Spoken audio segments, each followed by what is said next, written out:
LTV's Action Sports is brought to you in part through the generous support of these Leominster sponsors. By MP Crowley Company Incorporated, www.mpcrowleyinc.com.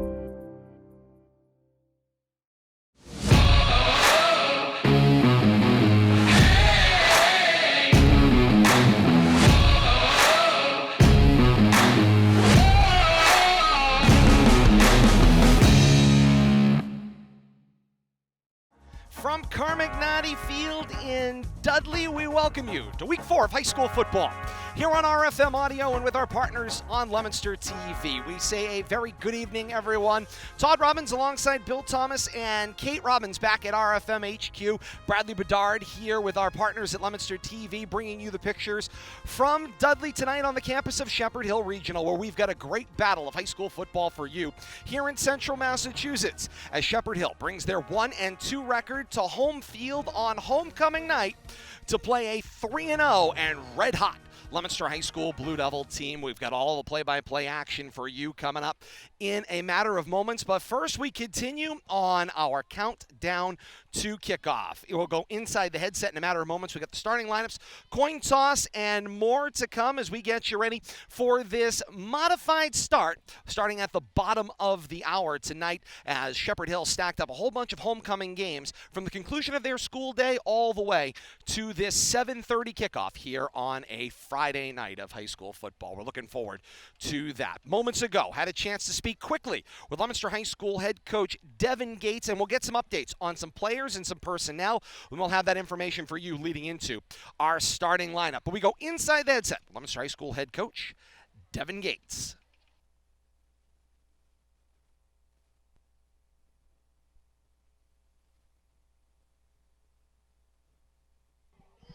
Down on the field and inside the headset, Week 4 action, Leominster and Shepherd Hill coming up at the bottom of the hour. Joined now with Leominster High School head coach Devin Gates. And Coach, this has been an interesting week of practice. Of course, you're coming in 3-0, got a lot of momentum behind you. This has been a week where maybe a couple of injuries have taken some attention, so you've had to move some players in. We saw a little bit of this last week. Of course, we're referring to Mackay Newton primarily at this point. We'll see Braden Martin on the offensive side. We'll see Keegan Armasinga a little bit more on the defensive side to replace. Yeah, we tried Mackay this week and kind of pushed a little bit. He's just not quite ready to go yet. I don't think he's going to be out long term, but we want to make sure that he's able to finish his senior year. So felt it was best to hold him back tonight. Braden did a great job for us last week. So did Keegan. So we feel real comfortable with those guys in there. So they're just going to go and have big games tonight. And that is where we will make some adjustments there as well. On the quarterback front, Cyrus Lopez, maybe a little logy this week, got some symptoms, was able to get through that. He's ready and has shown no signs, from what I can see, of any ill effects of not being able to practice much this week. Yeah, he gets to deal with a little bit of sickness this week. I think it's going around, and we see it in school right now. Luckily it's not anything serious. Tested negative for pretty much everything under the sun. So just need to give him some rest, some time, and practiced a little bit yesterday and was able to come out in pregame today, and it looks pretty good. So confident in what he can do and where he's at right now. Good reminder to take my vitamin C. I'm back in the Petri dish next week myself. But with that said, you've got an action tonight with a team across from you in Shepherd Hill. It's a physical football team. It is another physical team that's going to want to move people around up front, and they're going to want to move you around. And that has been something they've done very well over the last couple of meetings. What have you seen this week, and what adjustments have you made? Well, I think we just have a different defensive scheme. I think we're trying something a little bit different. We've looked at what some other teams done that's worked against them, and so it's a copycat type of sport. So we're going to see what we can do. But we have a lot of faith in our guys up front. They've been playing really, really well with a lot of confidence, and we don't want to mess with that at all. So really, just going over scheme, what we need to do, our keys. Let's just let them get out there and let it go. Defensively, they're going to want to drop back. They're going to want to fill up a lot of those holes. They're going to drop at least 5 on a lot of plays, and they're going to try to take the deep pass away from you, which means, of course, you're going to be tested on the run side, and then you're going to be looking to pass underneath as well. How long do you think they'll let that go? If you're able to exploit that before they start to cheat some people up in the box, try to take that away from you, and then, of course, you might take a pop over the top. Well, we'll see. It's just really, I think you're just going to find out how much they want to take away. I have a lot of confidence in our ability to move the ball down the field right now. we just might have to be patient. We can't force things down the field if they're not there. They obviously want to shorten the game as much as they possibly can. We'll have to see what they do and kind of adjust from there. But we have a plan for underneath pass, we have a plan for over the top, we have a plan for blitz. So we're just going to see what they want to do, and then we'll adjust from there, and hopefully we can move the ball pretty well. Bottom of the hour, it's Leominster and Shepherd Hill Week 4 high school football action. Important game for both teams in Division 2 and 3, respectively. Coach, your key to victory tonight. We got to score points. We got to make them play from behind and make them uncomfortable in terms of what they want to do offensively. If they start having to put the ball in the air, I think we can force some mistakes, something they're not used to doing. I think we have a really good athletic team, so I think taking them out of their comfort zone offensively is key, and that means playing with a lead. All right, Coach, best of luck. All right, thanks, Todd. And that is our trip inside the headset for Week 4 action. Leominster and Shepherd Hill coming up. Leominster High School head coach Devin Gates down on the field just a matter of moments ago before he went into his huddle for the last time to prepare his team. And, of course, he got a chance to hear his keys to the game. And let's hear what Coach Dave Buchanan from Shepherd Hill sent to me earlier this week for his keys to victory tonight in a game against Leominster. Coach Buchanan of Shepherd Hill says he's looking to limit big plays in all phases of the football game. He wants to establish the running game and control the football, and that is hallmark Shepherd Hill football, is to establish their running game and control the ball. And then ultimately something he says that at times they've struggled with, turnovers, wants to avoid them, and bad penalties, wants to avoid those as well. Those are the keys to victory for Shepherd Hill tonight in battling Leominster, according to head coach Dave Buchanan. Time now for the starting lineups for both schools. Let's meet the Leominster defense in their own voices. John Ascabi, 56, senior, D-end, captain. Giovanni Roman, 55, senior, defensive line. Logan Arcee, number 54, senior, D-tackle. Delmar Wright, number 52, senior, defensive line. Keegan Umara, senior, number 16, junior, linebacker. Xavier Cora, number 5, sophomore, linebacker. Joshua Cormier, 44, senior, linebacker. Brian Aguilar, number 1, senior, cornerback. Steven Diaz, 11, senior, cornerback. Jared Viola, number 3, senior, safety. Rick Encarnacion, 0, senior, safety. And that's the Leominster defense that will battle tonight. Note the change as Keegan Amarasinga will get the start tonight at linebacker over Makai Newton, who will be held out tonight, as you heard from Leominster High School head coach Devin Gates. They will match up against Shepherd Hill's double wing offense, left to right across the line. It looks like this. Protecting the left side is Nick Delovo and Charles Karp, left tackle, left guard, respectively. Sam Peters is the center and snaps the football. Protecting the right side, the right guard is J.D. Robeson. The right tackle, Brady Gelano. The tight ends, Ethan Barry and Tom Souza in this double wing, double tight set. The wing backs, Josh Harrison and Luke Welton. The fullback is Drew Aubin. And the quarterback, Luke Hill for Shepherd Hill. Now let's meet Leominster's shotgun-based offense in their own voices. Cyrus Lopez, number 9, freshman, quarterback. Braden Martin, number 46, junior, running back. Rick Encarnacion, 0, senior, receiver. Brian Aguilar, number 1, senior, wide receiver. Caden Drinkwater, number 8, freshman, wide receiver. Joshua Cormier, 44, senior, H-back. Logan Arcee, number 54, senior, left tackle. Delmar Wright, number 52, senior, offensive line. John Ascabi, 56, senior, center, captain. Corin Sullivan, number 73, senior, offensive guard. Tony Kendall, number 69, junior, offensive tackle. And in an explosion of maroon and gold smoke, here come the Rams out of the lower tunnel here in the bottom left-hand corner off the near sideline, sprinting down the near sideline and over to their home side directly in front of us here in the stands in our broadcast position. And Bill Thomas, what a plume. What a plume. I like it. Hey, something different. It adds a little atmosphere here at Carmen Caught the fans' attention, that's for sure. We can say definitively the wind is going from the bottom left of your radio dial to the upper right of your radio dial. What little wind there is tonight. As it moves across the field. As the captains head toward midfield, and before we get the coin toss, Bill Thomas will keep an eye on that. You're not on the field tonight. That is correct. You're up here at our broadcast position. Here's the 3-3-5 defense that Coach Buchanan will deploy McFloy. Diego Gutierrez, Seriano, Nick Delovo, Charles Karp will play the defensive tackle spots up front. The linebacking core, Kyle LeBlanc, Devin Roden, William Sirleaf. The defensive backs, the 5 DBs that will drop back into coverage, Ethan Barry, Luke Welton, Josh Harrison, Caden Murata, Luke Mello. That'll be the starting defense tonight for Coach Dave Buchanan, and those are your starting lineups as the cloud begins to dissipate here at Carmignati Field and the captains head toward the midfield location. We are getting closer and closer to action here. White Hat giving out the instructions to both captains, about ready to flip the coin up in the air. Leominster will be calling the toss as the away team. They told us you were going to be in the far corner, guys, so that's why we weren't worried about bringing you. No, that's all right. Appreciate it. Yeah, I got you. Steve Hyde and Anthony Oriente. Just watch out for our crowd, Mike. Matt Tessier, J.J. Donahue, Mike Reedy, John Galvin, and Mike Turco. Ladies and gentlemen, our great nation has persevered with the leadership and sacrifices of the men and women who have served or are currently serving as first responders as members of our armed forces. All right, so I got conflicting signals from the White Hat. He stood on the Leominster side, signaled that they were going to kick, but then he signaled that they were going to receive without changing positions. I believe that Shepherd Hill won the coin toss. They defer. They're going to, I believe they're going to receive the opening half kickoff. We'll get that clarification as soon as we see the starting lineups out on the field. It's always an adventure, Bill Thomas. The smoke. It was the smoke, Todd. 3 off there. It still hasn't cleared. Maybe.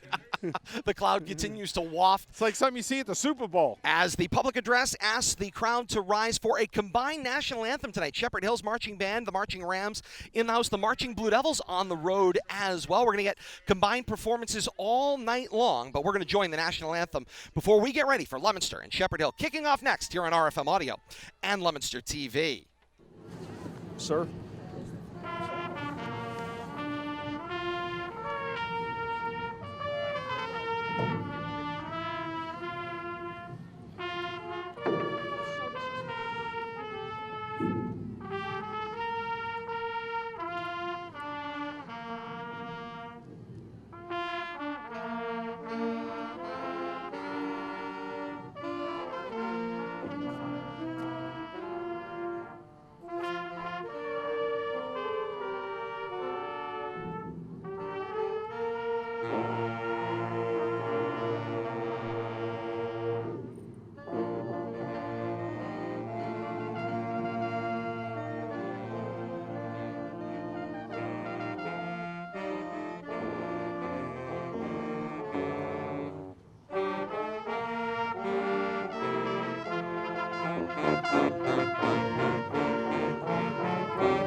Excuse me, sir.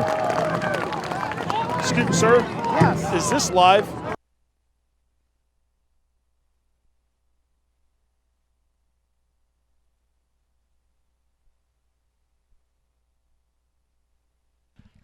Getting ready for action. Leominster and Shepherd Hill coming up here in a matter of moments here from Carmignati Field. And Bill Thomas, we're getting closer and closer to the play-by-play as you weave a wire here over to the near side. Thank you, Billy.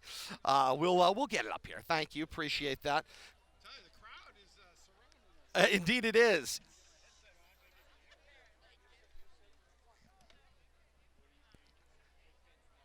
All right, there we go. Apologies, little technical adjustment we made before kickoff. Go ahead, Bill Thomas. We're getting squeezed We're ready in for here. the play-by-play. Had to What a great rearrange our night crowd, tonight. Mike, and make some extra space for some coaches, but it's all good. Leominster will be kicking off tonight. They are going to be defending the end zone to our left. Shepherd Hill receiving the opening kickoff. They're going to try to score going right to left here. And you are listening to Leominster High School football from RFM Audio on YouTube, Facebook Live, and Twitch. It's time for our signature play-by-play. Now with the call of the game, the voice of the Blue Devils, Todd Robbins. Thank you, Bill Thomas. Ball on the tee, 40-yard line at our left. Dan Thompson on the approach, swings the right leg. Kick angled from right to left. Will skip at the 30-yard line. Will be returned back across the 35 and just shy of the 40 at the 38-yard line. Return of about 8 yards on the play, and that's where Shepherd Hill will set up shop. First down and 10, their own 38, going right to left. They are wearing the color rush maroon, top to bottom, trimmed in gold and white. A new look, Shepherd Hill gold, almost Boston College-esque. Got a little more yellow to it with the maroon face masks in this 2022 season. Here comes quarterback Luke Hill and company. They'll set up in that double wing set. The snap, the flip goes to Josh Harrison. Harrison works his way around and he's beat the defense. He's across midfield and he is gone. Josh Harrison gone to the house. One play from scrimmage. A round end and 64 yards later, he's got 6 points for the Rams, and Shepherd Hill is on the board. It is the first time in 2022 Leominster has failed to score the first points of the ball game. And I tell you, burst around that right end that sealed off the defense there. Somebody got caught inside, and there was nobody out there. That in close formation, and Leominster got burned on the first play from scrimmage. And Bill Thomas, I have no idea how he didn't run out of real estate turning that corner. The play seemed like it was into the Leominster bench as the ball is down and the kick is up and through off the right foot of Luke Miller. Teams come back up the field. Barely, Bill Thomas. Just 20 seconds into this football game. I was going to say, 19. Let's really give it credit, Todd. 11:41 to play here in quarter one. And it is Shepherd Hill 7 and Leominster nothing. Wow. You know, we knew that in tight, close offense, it can present problems. But, you know, first handoff, Leominster gets caught inside. Nobody out there to seal off the corner. And they got sealed off by the offense on that right side of the Shepherd Hill line. And the coach talked about their offensive line having to step up and working the blocks, and they got exactly what they wanted on that first play from scrimmage. And it's not often in this double wing offense that they try to turn that far corner. Right, you don't usually get that far outside. Tight you turn it in, right. Inside they the tight took end. it all the way out to the end, past the numbers, and then all of a sudden, there he was going up the sideline. Josh Harrison, untouched. Well, we know Leominster is capable of scoring points, and if only one score is going to win this game tonight, it's probably not going to be that exciting of a football game. So we'll see how Leominster answers. Yeah, a little bit of adversity they haven't faced, but it's still only 7 points. Ball's on the tee, 40-yard line at our right. 11:41 to play in quarter one. One play from scrimmage. Shepherd Hill's got a 7-0 lead, and Leominster finds themselves behind for the first time this season.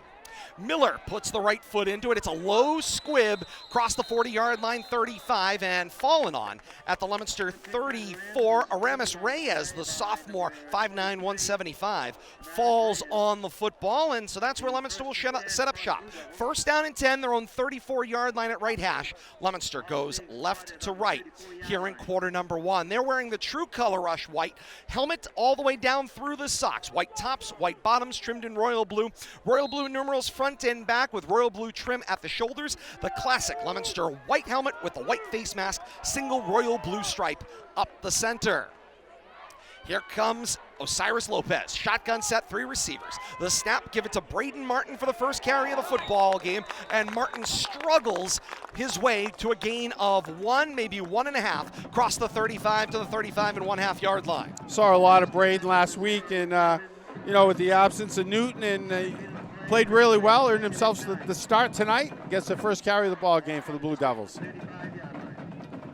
11:10 and counting to play here in quarter one. Second down and 8.5. Ball at the Leominster 35.5 yard line. Going left to right. About 2 steps in from right hash. Lopez, 3 receiver set, 2 wide to the left.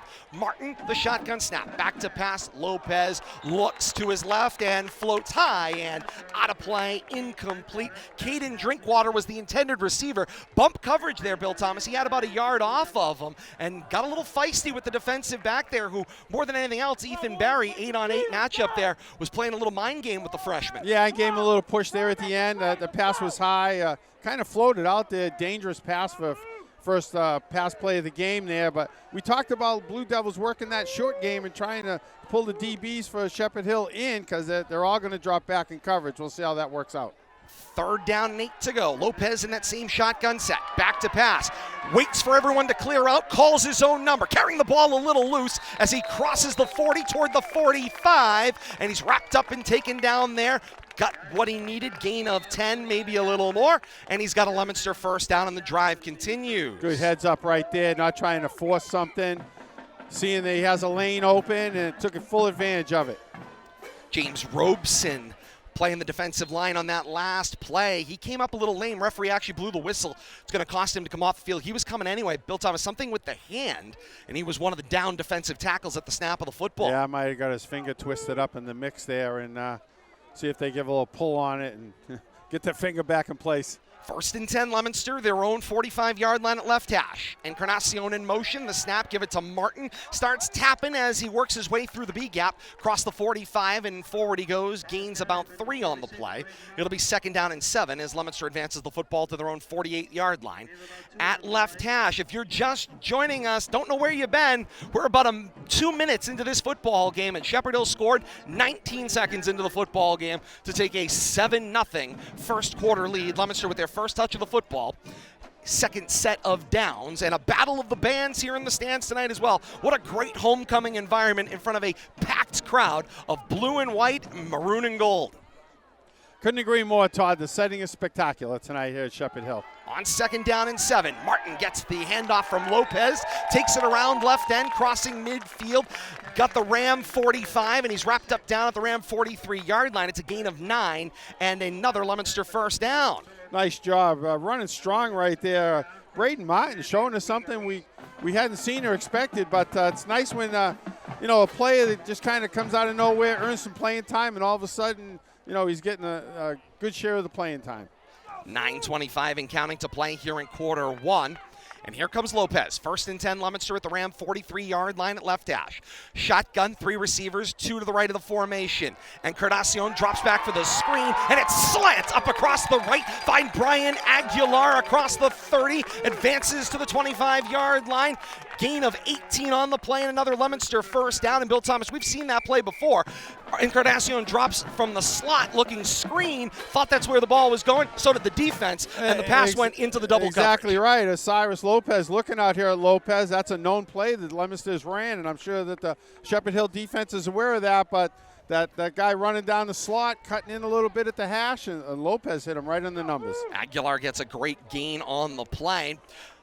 The 2 receiver set will switch to the left of the formation here on 1st down and 10. Martin gets the carry. Martin across the 25-yard line, forward toward the 23. Gains 2, maybe 3 on the play. It'll be 2nd down and 8.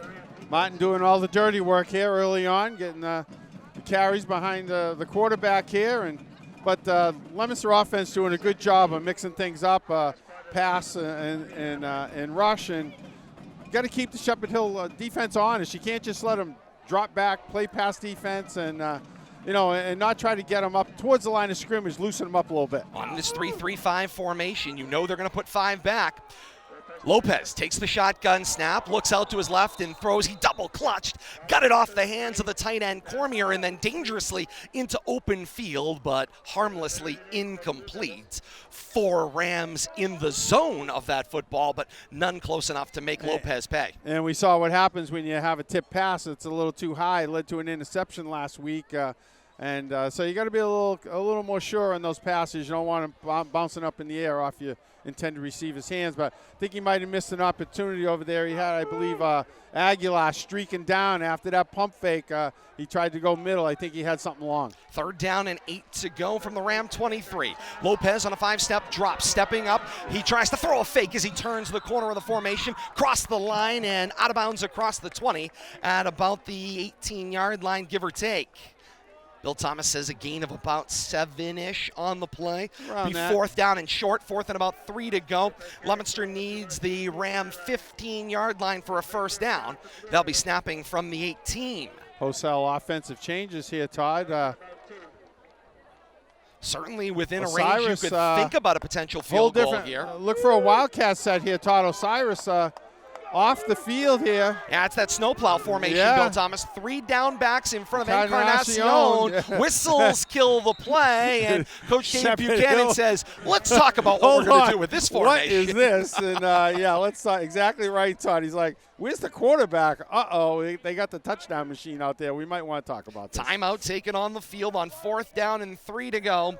Leominster at the 18-yard line of Shepherd Hill, moving from left to right. 7-0 Shepherd Hill's lead. Timeout taken by the defense. Last break in the action, we had some Shepherd to Hill our band, left, Shepherd Hill band. Now a little break here. Leominster band you hear playing in the background to our right. Great atmosphere here tonight. Indeed it is. It's unbelievable. You don't often get the bands to travel in all cases, but certainly a case here where you've got a dueling band set. We're told a combined halftime show coming up. And of course, here on RFM Audio, you get the bands, as well as with our partners at Leominster TV. And an extensive post-game show I'm hearing, too, from both bands. And I'm sure you'll hear a lot of that during our post-game wrap-up. We'll get to dip into that a little bit as well. Check of the time, temperature, and game time forecast. 52 degrees on a beautifully clear Friday night. Last day of September the 30th, 7:43. Botched snap on that same snowplow. Looked like one of the upmen may have gone before the snap of the football. Encarnacion couldn't field it. It was a ground ball. He has to go back and fall on it. It's a turnover on downs, and the ball will go back to Shepherd Hill. And Bill Thomas, it's one of the lone offensive drives Leominster has failed to score on in this season. Yeah, and a couple of mistakes in there too, uncharacteristic, but playing from behind, a little different atmosphere, a little different sense of urgency, but still early on in the ball game, got to get these jitters out.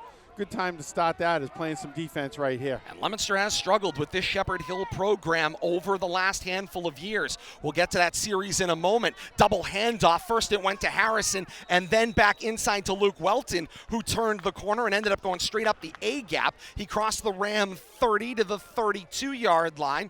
Gains about 5, second down and 5. And that's what you get with multiple handoffs, all in close, a mini reverse. And who's emerging with the ball? That's why you pretty much got to tackle everybody as they reach the line of scrimmage. Leominster in this series has not beat Shepherd Hill since October 20th of 2018 when they were at Doyle Field for a 41-3 victory. That's their lone win in the last 5 meetings between these two programs. Most recent was last October the 1st, a 33-20 win for Shepherd Hill at Doyle Field. Under 7 minutes to play here in the first quarter, and Hill with the give. First man to the hole was the fullback, Aubin. Maybe a short gain on the play, likely none. Handoff actually ended up in the hands of Harrison. Harrison across the 30 to the 33. Call it no gain on the play, 3rd down and 5. They need their own 37-yard line, 37.5 for a first down. Yeah, not a lot of mystery in that play, just a standard handoff to the running back coming up the middle. Leominster ready for it, stops it for no gain. 6:25 and counting to play here in quarter one. 7-0 the lead. Shepherd Hill on top of Leominster, and Shepherd Hill with the football. Double wing set, single fullback, 2 wing backs. The snap, the flip from Hill into the hands of Harrison. Harrison works his way out to the right of the formation, turns right corner, cross the 30 and back toward the 35. Gains maybe 3 on the play, but he's going to be left with 4th down and about 1.5 yards to go. Long 1.5 yards target. I'll call closer to 2 here, and looks like Shepherd Hill might be going for it, or at least they're going to posture up like they are, maybe try to draw the Blue Devils defense offside. Got to stay home here. This is not where you want to give up a free first down. If they're going to get a first down here, you got to make Shepherd Hill's offense earn it. 5.5 minutes to play here in quarter number 1. Shepherd Hill with the 7-0 lead on their own half of the field at their own 36-yard line at right hash. Double wing set. They go quick out of the huddle. The handoff. Leominster defense pushes back. At best, it's no gain on the play, and it is a turnover on downs. Calculated risk by Coach Dave Buchanan and company. They got a pretty good mark, Bill Thomas, but I still think it is short. They're going to call. No, they're not going to call. Turnover. It's a turnover on down. Trusting the marks on the field, but a nice job right there. Play got a little rush there at the end, Todd. Back judge had the 10 seconds up, then the side for the 5, just as Shepherd Hill was coming to the line. Didn't really get set, and Leominster blew that play up. 5:23 to play here in quarter one. Clock stopped on the change of possession. 7-0 Shepherd Hill's lead, and Leominster ready for their second offensive possession of the night. 1st and 10 at the Shepherd Hill 36-yard line, just inside of left hash. Lopez shotgun formation with Martin with him. 4 receivers, pair on either side.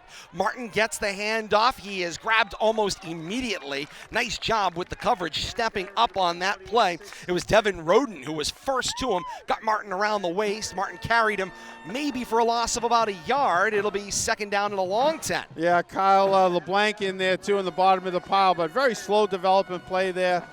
Shepherd Hill defenders shedding the blockers there and meeting that at the point of attack. Ball back to the 37-yard line at right hash this time. Shotgun set, trips tight to the boundary right. Single receiver is Drinkwater, one-on-one to the right. Lopez back to pass, keeping the play alive. He looks for Drinkwater. He's beat the defender. He leaps. He makes the catch. He's across the goal line, and it's a touchdown strike. Lopez to Drinkwater for 6. It's a 36-yard touchdown strike as Lopez rolled tight to that boundary right, kept the play alive, and created time for that long post route to develop, and he struck over the middle, finding Drinkwater. I tell you, what a beautiful pass, too. You know, Lopez scrambling a little bit, but looked up at the last second, saw Drinkwater streaking across from his left wide receiver spot, and led him beautifully over the outstretched hands of the defender. Nice job there by Drinkwater, corralling out on the backside. Aguilar holds for Dan Thompson. Snap, ball down. Thompson's kick is swatted down at the line.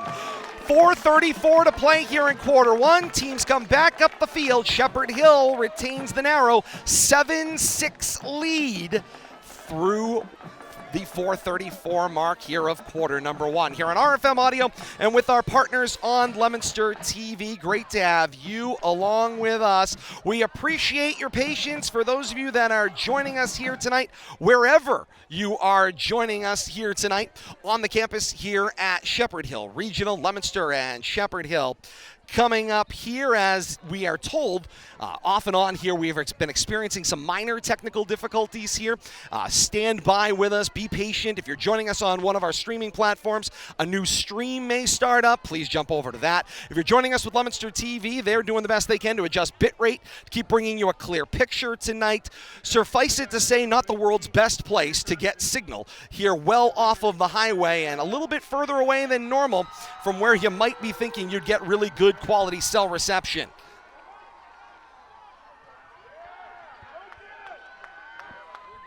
Kickoff away, ball will go left to right. It will roll up and be fielded by the Rams across their own 25-yard line. Head of steam across the 30 and down around the 33-yard line.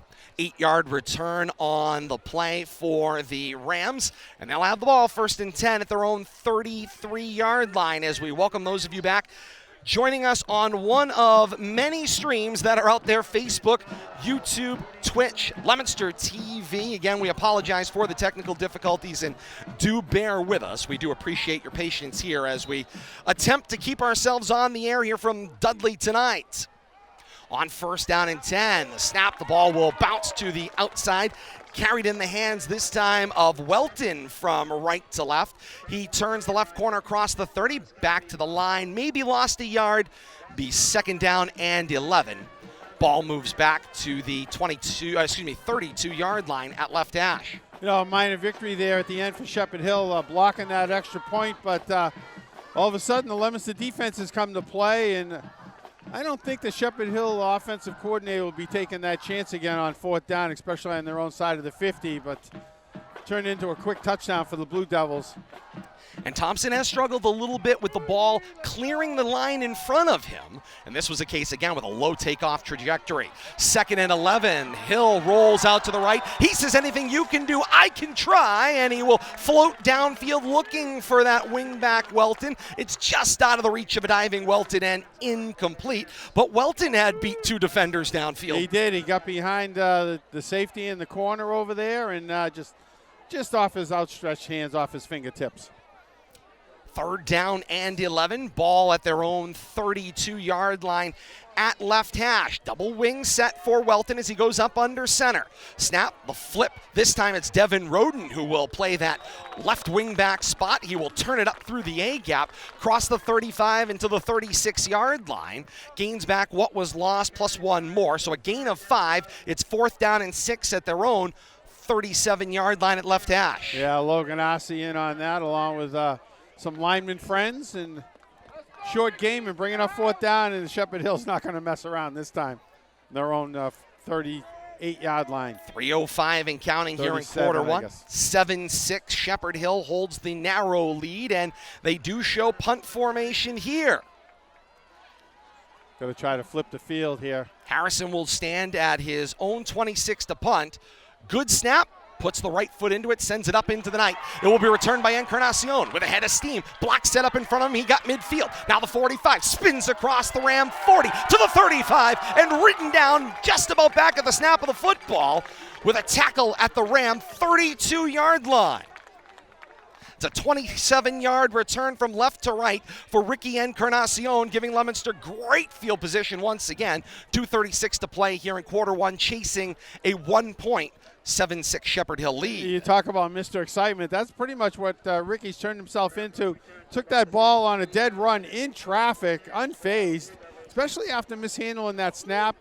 Sure hands right there and turned that into a positive 27-yard turnaround right back, he said, to the original line of scrimmage. And his ability, Bill Thomas, to see the block set up while he's fielding the ball is impressive. 1st and 10, Leominster. At the Ram 33, back to pass, 5 steps. Lopez looks left and throws. Drinkwater tries to adjust in the air, and it will fall incomplete. Caden Drinkwater, the intended receiver, right around the Ram 20-yard line. Back judge waved it off as incomplete. That pass was not where it was supposed to be out to the sideline. That one was back behind him. Yeah, ended up back shoulder throw there when it wasn't meant to be, but great effort by Drinkwater.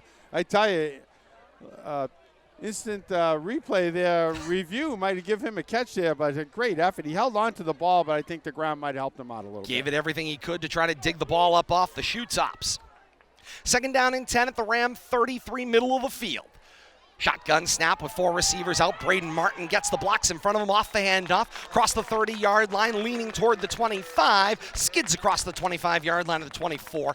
Gain of 6, maybe 7 on the play. 3rd down and 3 to go. It's going to bring up 3rd and short. 2:10 and counting to play here in the first. Shepherd Hill started the ball game off with that explosive 1-play, 64-yard scamper for Welton. Leominster responded. Lopez to Drinkwater at 36-yard touchdown strike. But since, been a little bit of a back-and-forth battle of futility. This is a give for Martin. Takes it straight forward toward the 22-yard line, gains 3. And the officials are saying move the chains. It's a Leominster 1st down. Good job. Or at least right the there. wing official did, but now the crew yeah. chief says, hang on, thought he was going to ask for the chains, but now he signals the Leominster 1st down at the Ram 22-yard line at right hash. Good job by the chain crew, though, to hold their positions and not create more confusion there. It's been the best chain crew I've seen all season, Bill Thomas, down on Carmignati Field tonight.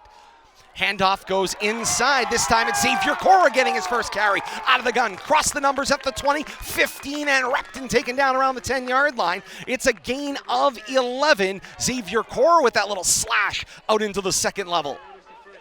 Another Blue Devil 1st down, going to be just shy of the 10. So it'll be 1st and 10 at the 10.5. Give it to Cora again. He is wrapped at the ankles and taken down on a great defensive play. Josh Harrison, the defensive back in run support, Bill Thomas, threw the lasso around his legs and pulled him down. He was going to leap over him. It's a good thing he did get the hooks in him. Gain 7, quickly right back to the line. Give it to Cora again. Here comes a flag skidding in. Cora may have got the ball back to the line of scrimmage. And we will await the result of the flag out on the play. It's got hold written all over it. It does. The official's preliminary signal was a hold. First flag? Is that first of the ball game? First flag of the ball game, I believe. Holding right? signaled against Leominster. It'll be 10 yards from the spot of the foul and stops the clock. 1:02 to play here in the first quarter. Leominster's trying to go quick there, and I think the Rams want to talk about this. And Leominster is certainly showing a lot of pace here. Quick moving. You see this a lot, Bill Thomas, at the college game right now. There's that, kind of phrase, X team wants to go fast. They want to go fast. Syracuse went through their time with that, and Orange is the new fast was not fast. They're much better now with a different offensive layout. But right now, the Blue Devils trying to show a little bit of that. We want to go fast, keep the defense from subbing, and keep them off balance. Well, I think what they want to control the tempo, Todd. When they come up with a good play, big offensive play, you want to get back right up to the line of scrimmage. Don't let the defense regroup. Fire right off there on a quick count.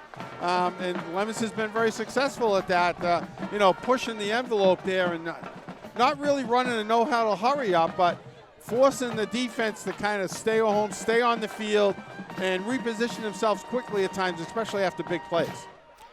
1:02 to play here in the first. 7-6 Leominster's lead. Leominster, after the 10-yard enforcement, faces 2nd down and 13. Ball is back at the Ram 13.5-yard line. At left hash, Leominster drive continues for the next 1:02 from left to right. Shotgun snap, Lopez, handoff inside. It was Cora, he fed again. Cora right into the teeth of that 3-man defensive front. Diego Gutierrez-Siriano with the first contact of Cora. Gain of 2 on the play, and it'll be 3rd down. Yeah, Cora getting the bulk of the snaps down here now. Nice job by the Blue Devils offensive coordinator, mixing and matching with the different running backs, get some fresh legs on the field. Clock continues to wind as we wind down to the final 30 seconds here of quarter number 1. Shotgun spread sets up for Leominster. 3 receivers, 2 wide side left. Cora with Lopez in the backfield. Lopez, 5-step drop and running for his life. Rolling out to the left. Eludes the defender once, then twice. Now tries to make a play. Throws a bullet low and incomplete. The intended receiver was Ricky Encarnacion in the end zone, and Lopez was literally playing a one-man game with Devin Roden, the linebacker, and created enough space to get the throw off. And Bill Thomas, really, it was kind of, it looked like it could be a dangerous throw, but it was where his receiver was the only guy that could catch it. Knee-high for Encarnacion, the boundary beyond it. You don't have to worry about an interception there. Well, and how he got himself turned around and faced back downfield after running, opposite against his throwing hand, and but got himself turned around and almost made a completion at the goal line. Looked like he was going for Ricky Encarnacion there at the end. The incompletion stops the clock. 10 seconds left here in the first quarter. So one more play coming up here in the first quarter, and it's a 4th down and 12 for Leominster at the Ram 13-yard line at right hash. Leominster going to go for it deep in Ram territory here. Shotgun spread, 3 receivers, 2 to the left. Goes slot. Now they go back corner throw. Jump ball. Catch is made. It's a Leominster touchdown. Caden Drinkwater went up for it, and he was the only one coming down with it. A 12-yard touchdown strike. Lopez to Drinkwater for 6 more. And I don't ever want to hear the word size doesn't matter, because we see what size can get you at the wide receiver position. 2 great receptions by Drinkwater. That one there, that's a 50-50 ball that he just out-jumped the defender. Great hands. That was a total hand catch right there. And for a freshman, what more could you ask for? 6'1", 180, went up to the top floor and brought it all the way to the basement for 6 points. Thompson for the point after. Ball down. It clears the line into the net and good. Back upfield come the teams. Still 3 seconds left here in quarter number 1 at homecoming here at Carmignati Field, and Leominster claims their first lead of the night at 13-7. Nice job right there, bouncing back after that opening play touchdown to come back with 2 scores here in the first quarter. Defense playing great, holding Shepherd Hill to their own side of the 50, getting a nice punt return out of Ricky Encarnacion, but those 2 bombs to Drinkwater sealed the deal. Kate Robbins is back at the RFM HQ. She's got the Leominster drive summary. I certainly do. That's an 8-play drive. It lasted 3 minutes. Ends with that 13-yard touchdown reception. Freshman to freshman, Lopez to Drinkwater. The extra point there is good. Leominster on top 13-7 with 3 seconds remaining in the quarter. All right, Kate, thank you so much. Kate Robbins keeping an eye on the stats and also the scores around the region coming up at halftime. She'll get you caught up on all sorts of scores we got out there tonight. Ball back on the tee, 40-yard line at our left. Thompson on the approach, swings the right leg, sends one end over end down the middle of the field. It will be returned from the Ram 23-yard line. Up the middle of the field it comes, 30, 35, and down around the 39-yard line. Nice return on the play for Javon Richardson. return of 17 for the Rams. And Rams will have one of their better starting field positions here, Bill Thomas. Once again, not that they've had bad starting field position. Looks like 1st and 10, their own 39. And that is the way, of course, this quarter will come to a close. First quarter in the books here on homecoming night on the campus of Shepherd Hill Regional. Carmignati Field, Dudley, Massachusetts tonight here on RFM Audio and Leominster TV. As the team's change ends through one quarter, it's Leominster 13 and Shepherd Hill 7. Toss it right back. Kate Robbins at RFM HQ. Kate, your first quarter stats and any scores you have from around the region. First quarter right now, we were talking about starting field position. This offensive drive for Shepherd Hill, it will be their best starting field position on their own 39-yard line. If we take a look at Leominster's side of the ball relative to stats right now, Osiris Lopez, 3 of 7 passing. He's completed 43% of his passes for a total of 67 yards. 2 of those receptions going to the freshman Caden Drinkwater, a reception for 36 yards and a reception for 13. Rushing attack right now, Braden Martin doing the yeoman's amount of the work, 7 rushes for 26 of Leominster's 62 rushing yards. If we go to the Twitter sphere, interesting start to the Fitchburg-St. John's game. All the way back with 3:16 remaining in the first quarter. It was a 0-0 game, and then all of a sudden, so the Fitchburg kicker stepped out of the end zone without any pressure on him, and St. John's gets the safety. Ouch, we've seen that in the NFL a couple of times, college football as well. Kate, thank you so much. So St. John's grabs a safety, 2 points to top Fitchburg early in that one. Thank you, Kate. Back at HQ, score from around the region. Mike LeClaire tells us at the end of 3, Bay Path on top of Monty Tech, 28-20. Back in North Central Mass tonight, first down play was a completion to Welton coming over to the near side, and now Hill on 2nd down and short. Goes left to the formation this time. He finds Drew Roden. Roden takes it out to the left, cross midfield and down to the Leominster 48-yard line, and it is a 1st and 10 for the Rams as they move the chains. And Bill Thomas, correct me if I'm wrong, that might be their first down of the day because their first big play from scrimmage went around end into the end zone. It could have been, and back-to-back passing plays too, Todd. So they're definitely trying something different here as the second quarter opens up. 1st down and 10, Rams. Leominster 48 at left hash. All of a sudden, they got a couple of wide receivers out here. Shotgun spread for Hill. 2 receivers wide to the right. The snap, the give, first carry for Jaden Mello, and Mello finds his way to the left side of the formation. He's got the Ram 40, 35, go 30, and is angled out of bounds, shy of the Leominster 25-yard line at the 27, and he's got another Shepherd Hill first down. Gain of 20 on the play for Jaden Mello, his first carry of the night, a big one as the Rams go left to right here in quarter number 2. Leominster will go right to left. Tell you, not much size at the running back position, but quickness everywhere. And once break containment, tough to track down right there. Nice job by Enrique Encarnacion holding his corner and using the sideline for that tackle. 13-7, Leominster on top of Shepherd Hill. 11-12 to play here in quarter number 2. Back to the double wing set. The snap, the flip, sniffed out immediately in the backfield. No gain on the play. Carry for Luke Miller. Gio Roman, the first one there for Leominster to make the stop. Yeah, nothing there. And I tell you, Shepherd Hill should go back to that spread offense. Got the ball down the field. Smiley there first 3 or 4 plays, but jamming it back in the middle for no gain. They give him a gain of 1, Bill Thomas. They're showing 2nd and 9. It's a short one. Indeed it is. And the ball marked the Leominster 21-yard line at left hash. Well, anything positive goes to the next up yard. So you gain an inch, you get a yard. Make that the 26-yard line at left. Double wing set. There is a deep back, dropped way back behind the full back. The snap, fake it to the deep back, give it to the right wing back. It's Welton. Welton comes from right to left, turns the left corner, crosses the 25-yard line, and down to the 23, gaining 2, maybe 3 more. And it looks like 3rd down and 6 for the Rams at the Leominster 24-yard line. Yeah, tough spot for Welton. He lost his helmet, so he's got to come off the field for a play. Big 3rd down play right here. And he's been pretty instrumental in their offense. 10 minutes and counting to play here in the second quarter. 13-7 is Leominster's advantage. Go back to that shotgun spread here in this formation. Hill stands back at his own 30, 2 receivers wide to the right. Back to pass goes Hill. Looks deep toward the end zone. Little wheel route action. It was Mello coming out of the backfield. It is floated long and incomplete, but Mello was the intended receiver for Hill. Yeah, a couple of Blue Devils actually the closest to that ball, but fell harmlessly out in no man's land down by the inside corner of the end zone down near the 2, but nobody there to catch it.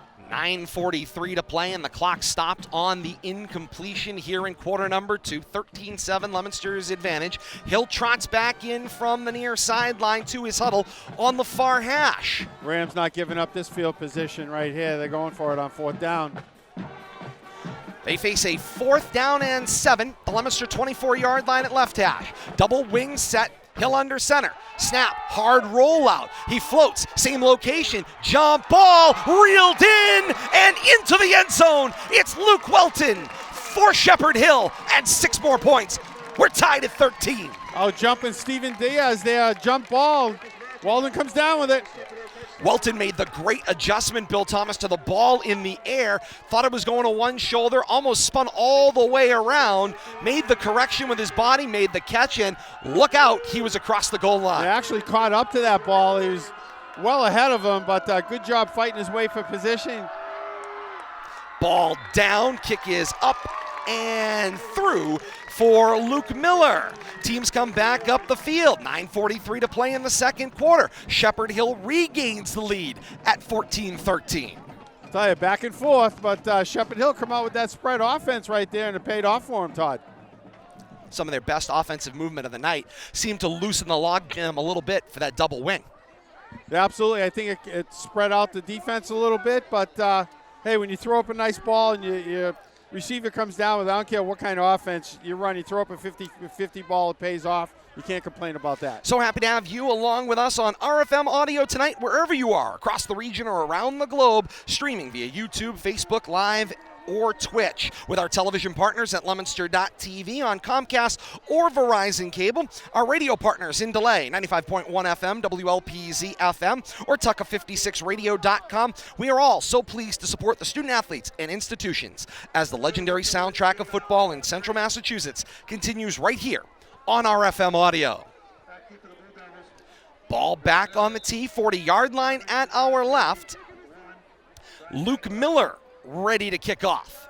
He'll be kicking left to right toward the open end of Carmagnati Field. Framed in on one side by Woods.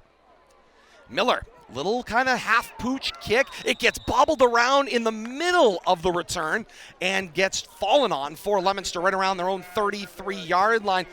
One thing that Shepherd Hill has successfully done, Bill Thomas, they are not going to send it down to Encarnacion and give him a whole field to work with on return. Yeah, I think they've done some coaching there, some scouting, and decided not to let him get a running start on anything coming out of the sky. 9.5 to play here in the second quarter, and here comes Leominster's offense back onto the field.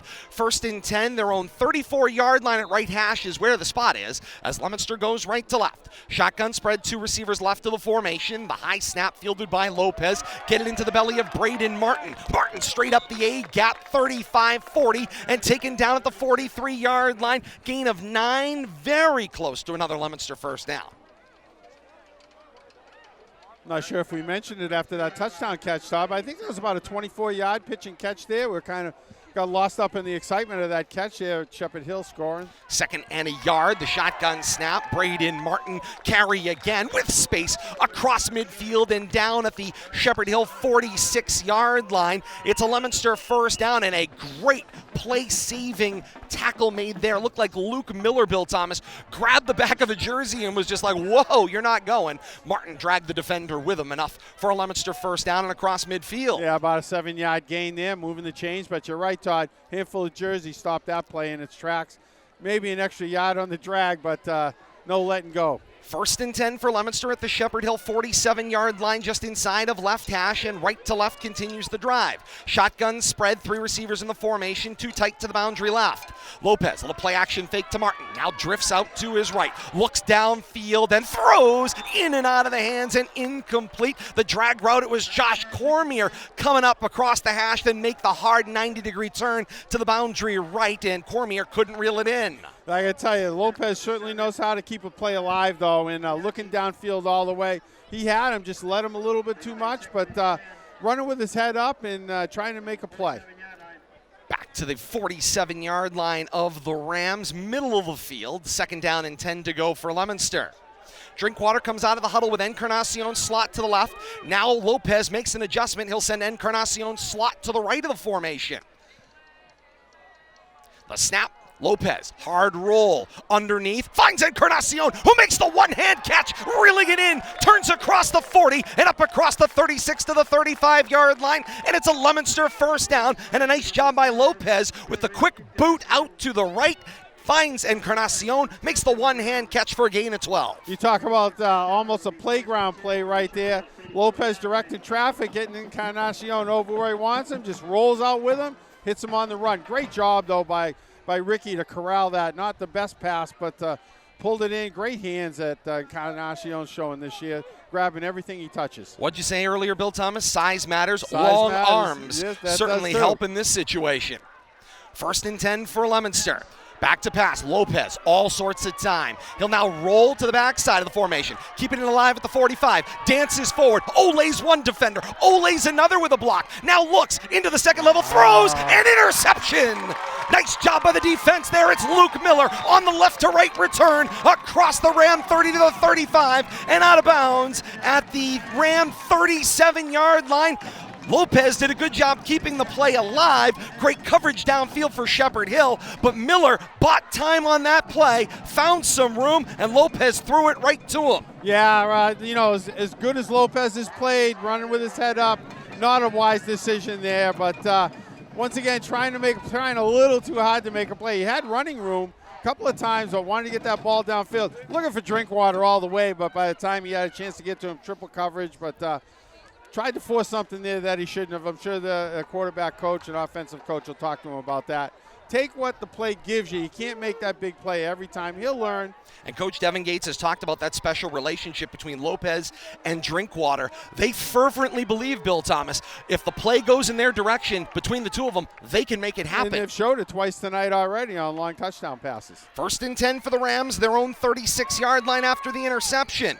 Out of this gun formation. Give it to Miller this time. Miller eludes the first rush of defenders, counters back against the play, tripped up back at the line, no gain. Correction on that one, it was Harrison on the carry. Yeah, tripped up and comes off the field, Todd. He's looks like he's a little gimpy there, right side, holding his thigh, but nice job, shoestring tackle by Delmar Wright out of his guard interior lineman position, but that was coming our way, and there was nobody over here. Everybody had chased to the opposite side, but nice job by Wright just to trip him up at the last second. 2nd down and 11. Ball nosing the 35-yard line after the 1-yard loss. Here comes the shotgun spread. 2 receivers tight to the boundary right, and Luke Hill in that gun. Shifts his back out of the backfield. Roden, the snap, little wheel play screen, finds Roden. Roden makes the catch, but immediately steps in the bear trap. No gain on the play. The entire left side of the defense Steve smelled Diaz, that out. Bill Thomas, was the bear trap. He fell to the ground, grabbed his ankle, and said, "You're not going anywhere," and the rest of the defense swarmed to close off the play. Josh Cormier made sure he wasn't going any further downfield, come in with a nice solid tackle and pushed him back, but the whole left side of the Leominster defense was following that swing pass out here to the wide receiver screen.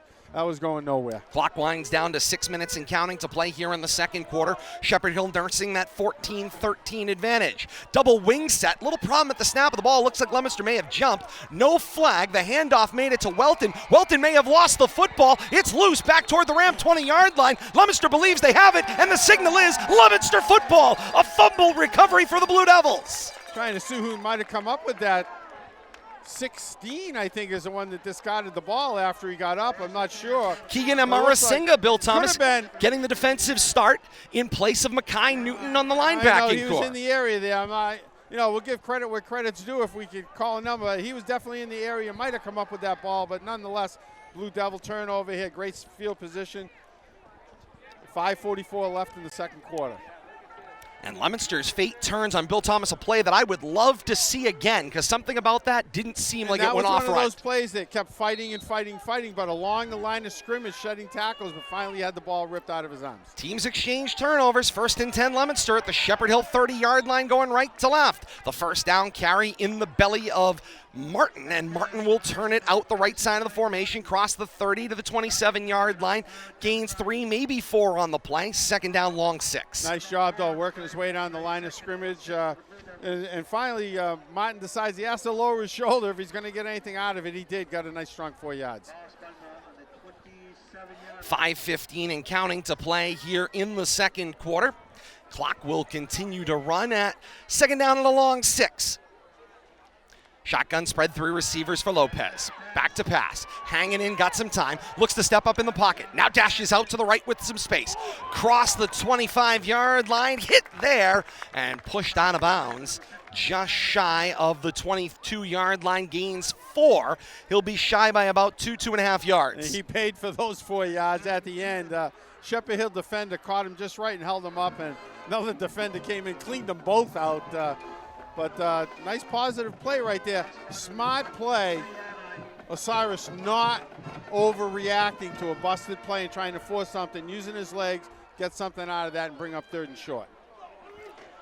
4:25 and counting to play here in the second quarter. 3rd down, short to go. Lopez calls signals hard in this shotgun spread. 2 receivers wide to the left of the formation. He shifts Cora in the backfield with him, and now Coach Devin Gates says, I'd like to talk this one over. Yeah, play clock was about to run out too, and you didn't want to have 3rd and long. Nice job by the coaching staff. Timeout taken, 4:14 to play here in the second quarter. 14-13, Shepherd Hill on top of Leominster, and the point after is what makes all the difference.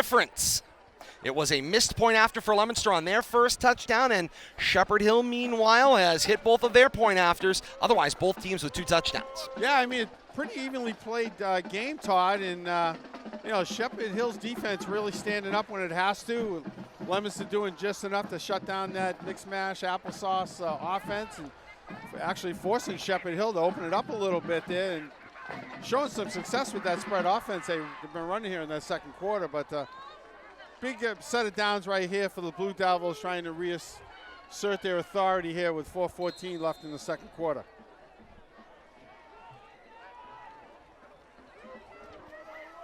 Third down and short to go. Lopez out of the timeout, back to pass, looks streaking up the middle of the field, finds Encarnacion, past the defense and into the end zone for a Leominster touchdown. 22-yard touchdown strike. Lopez finds Ricky Encarnacion, and they combine for 6 more. Man, did they make that look easy. Right down the seam. We've seen that play multiple times. Not an easy play, but somehow Osiris and Ricky Encarnacion have found a way to make that play look easy and turn it into 6. You know, we saw him run a similar play down to Hasher and Fitchburg, I think in the first quarter, when we both looked at each other. Aguilar gets the ball down, and Thompson gets good loft, but that one misses. Wide left. Back up the field come the teams. 4:08 to play in the second quarter. But for a couple of point afters, Leominster, with 6 more points, takes the lead once again, 19-14 on top of Shepherd Hill as we are 4 minutes from halftime. Definitely might change things going forward as far as, 1 or 2 points might force Leominster to chase 2 to get back ahead and even out the score, but we'll have to see how this first half plays out here. For those of you that are joining us live tonight, joining us via Leominster TV, we appreciate your being with us and joining us. If you're joining us via RFM Audio, we apologize, some technical difficulties. We've been struggling with our stream a little bit. Things went great during the countdown to kickoff, Bill Thomas. Having a little trouble here on the expanded network, so to speak, tonight, but we appreciate your patience. We will endeavor to get that broadcast back up. If you're joining us in delay via our partners at 95.1 FM WLPZ or Tucka 56 Radio and Tucka56radio.com, you're enjoying this one a day or 2 later, and you're getting a full, clear, and enjoyable call of this one. Back up the middle of the field. Thompson with the right to left kick. It will be returned by Roden. Roden bounces the ball out to the right sideline. 45 midfield. Angled out of bounds just shy of the Leominster 45 at the 47-yard line. And Kate Robbins has got the Leominster scoring drive. I most certainly do. Pretty easy when it's only 3 plays long. It covers 90 seconds, 31 total yards in the drive. It gets capped off with a 23-yard touchdown reception by Ricky Encarnacion. A couple of missed extra points right now. Leominster only on top by a few. It is 19-14. Leominster right now on top. 1st and 10 for the Rams, the double wing set. Up the middle of the formation goes Roden, and Roden is able to advance the football across the 40 to the 39. Give him a gain of 7. They mark it back to the 40. It will be 2nd down and 3 to go. Roden gets the 2nd down carry almost immediately and takes it into the pile. Stood up on the play after gaining 1, maybe 1.5. 3rd down and about 1.5 yards to go. They need the Leominster 36 for a 1st down. All of a sudden, Shepherd Hill's got their foot on the gas pedal here, not wasting any time. No huddle. And right back to the line they come. Inside handoff with some space. Straight forward up the right hash goes the carry. Across the 35 and to the 31-yard line. And it's a 1st down for the Rams. Looked like first carry on the play, Bill Thomas. Yeah, 21 on that one. Drew Aubin, the fullback, gets maybe his 2nd carry of the football game. He is very much the straightforward back out of that backfield. Then a quick carry for Miller to gain 6, maybe 7 more. And now Leominster will take a timeout to stop what has been a wave of maroon coming downfield at him. All of a sudden, that no huddle's got the Blue Devils defense on their heels. 3:03 to play here. Make it 3:02 to play 2nd quarter. 19-14 Leominster's lead on a homecoming night in a packed Carmignani field tonight. Easily the best crowd we have seen all year long for high school football here in central Massachusetts. And what a great night and what a treat of a football game they've gotten thus far. Yeah, you talk about standing room only. Shepherd Hill fans have really come out, but see a lot of blue in the stands over here to our right surrounding the band. Leominster Blue Devils really have got their fans fired up, and they're following them, I think, wherever they go this year. Great turnout by their fans and the band, which you hear playing in the background right now. Shepherd Hill band getting ready to go out on the field, do a little halftime performance, entertained by the Blue Devil band right now in the stands to our right. We're told this will not be dueling performances, it will be a dual performance, as both bands are planning on performing together. We'll have that for you coming up at the half. It's the double reverse handoff. It ends up inside. There was a second flip that went to the interior of the formation. It was Miller who got the carry, and Miller knows the football to the 21-yard line of Leominster, and it is a Ram 1st down and 10 at the Leominster 21. Right back to the line they go. Flip it to Harrison out of the double wing. Harrison takes it right up the middle of the field. He crosses the 20-yard line and advances the football to about the 17. Gain of 2, maybe 3 on the play. Shepherd Hill in a hurry once again here, not letting Leominster regroup. Looks like they're running about a 90-second offense, Bill Thomas, and they've got more than 2.5 minutes to play before halftime. Quick flip once again when inside. We'll wait. Coming up from the bottom of the pile, Ethan Barry got the handoff. He stepped out the left wing back from his tight end spot. They're running that 20 seconds between plays and trying to get as many plays in as they can. And very successful here late in the 2nd quarter. The inside handoff once again. This was Aubin who went straight up the A gap. Check it. No, it was Harrison who got the handoff. Crossed the 15 and down at about the 13-yard line. Gain of a couple. Going to bring up a big 4th down here, Todd. Under 2 minutes before halftime. 1:55 and counting to play here in the 2nd quarter. 19-14. Leominster on top of Shepherd Hill. Rams looking to reclaim the lead. And Coach Buchanan taking his time, sending the play in here for 4th down. He's going to peel as much time off the clock as he can. 10 seconds on the play clock now. He'll spend the time out and limit what Leominster can possibly have after this play if it results in a turnover. Timeout taken by Shepherd Hill. 91 seconds before halftime. Coming up at the half, Kate Robbins has got your look around the region. Also your first half stats from this one. Plus, we will name our impact play and impact player of the first half. Bill Thomas's mid-game adjustments, and we've got the bands right here on Ravelry Family Media and also right here on RFM Audio. Great to have you along with us. That was not into our crowd mic, despite what it may have sounded like. That was not. They did not grab Bradley and grab the crowd mic and scream into it. That was most definitely a megaphone. Not just a megaphone, an electronically controlled megaphone. And that just adds to the fun and excitement. It certainly does. As a great first half of football here, though. Absolutely. Well played, minimal mistakes, spurts of offense on both sides, well played defense at times on both sides.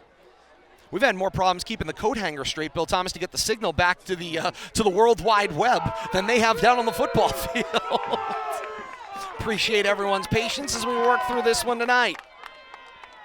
On 4th down and short, a handoff. Leominster defense into the backfield, sniffs it out and takes it down. Xavier Cora steps up from the linebacker spot, makes the initial hit, and the finish. Turnover on downs. Leominster's defense holds, and the ball will go back to Leominster. 1st and 10 at their own 15-yard line. 1:27 before halftime. Nice job by Cora there, coming around the right side of the offense there from his left side outside linebacker position in the backfield at the time of the handoff.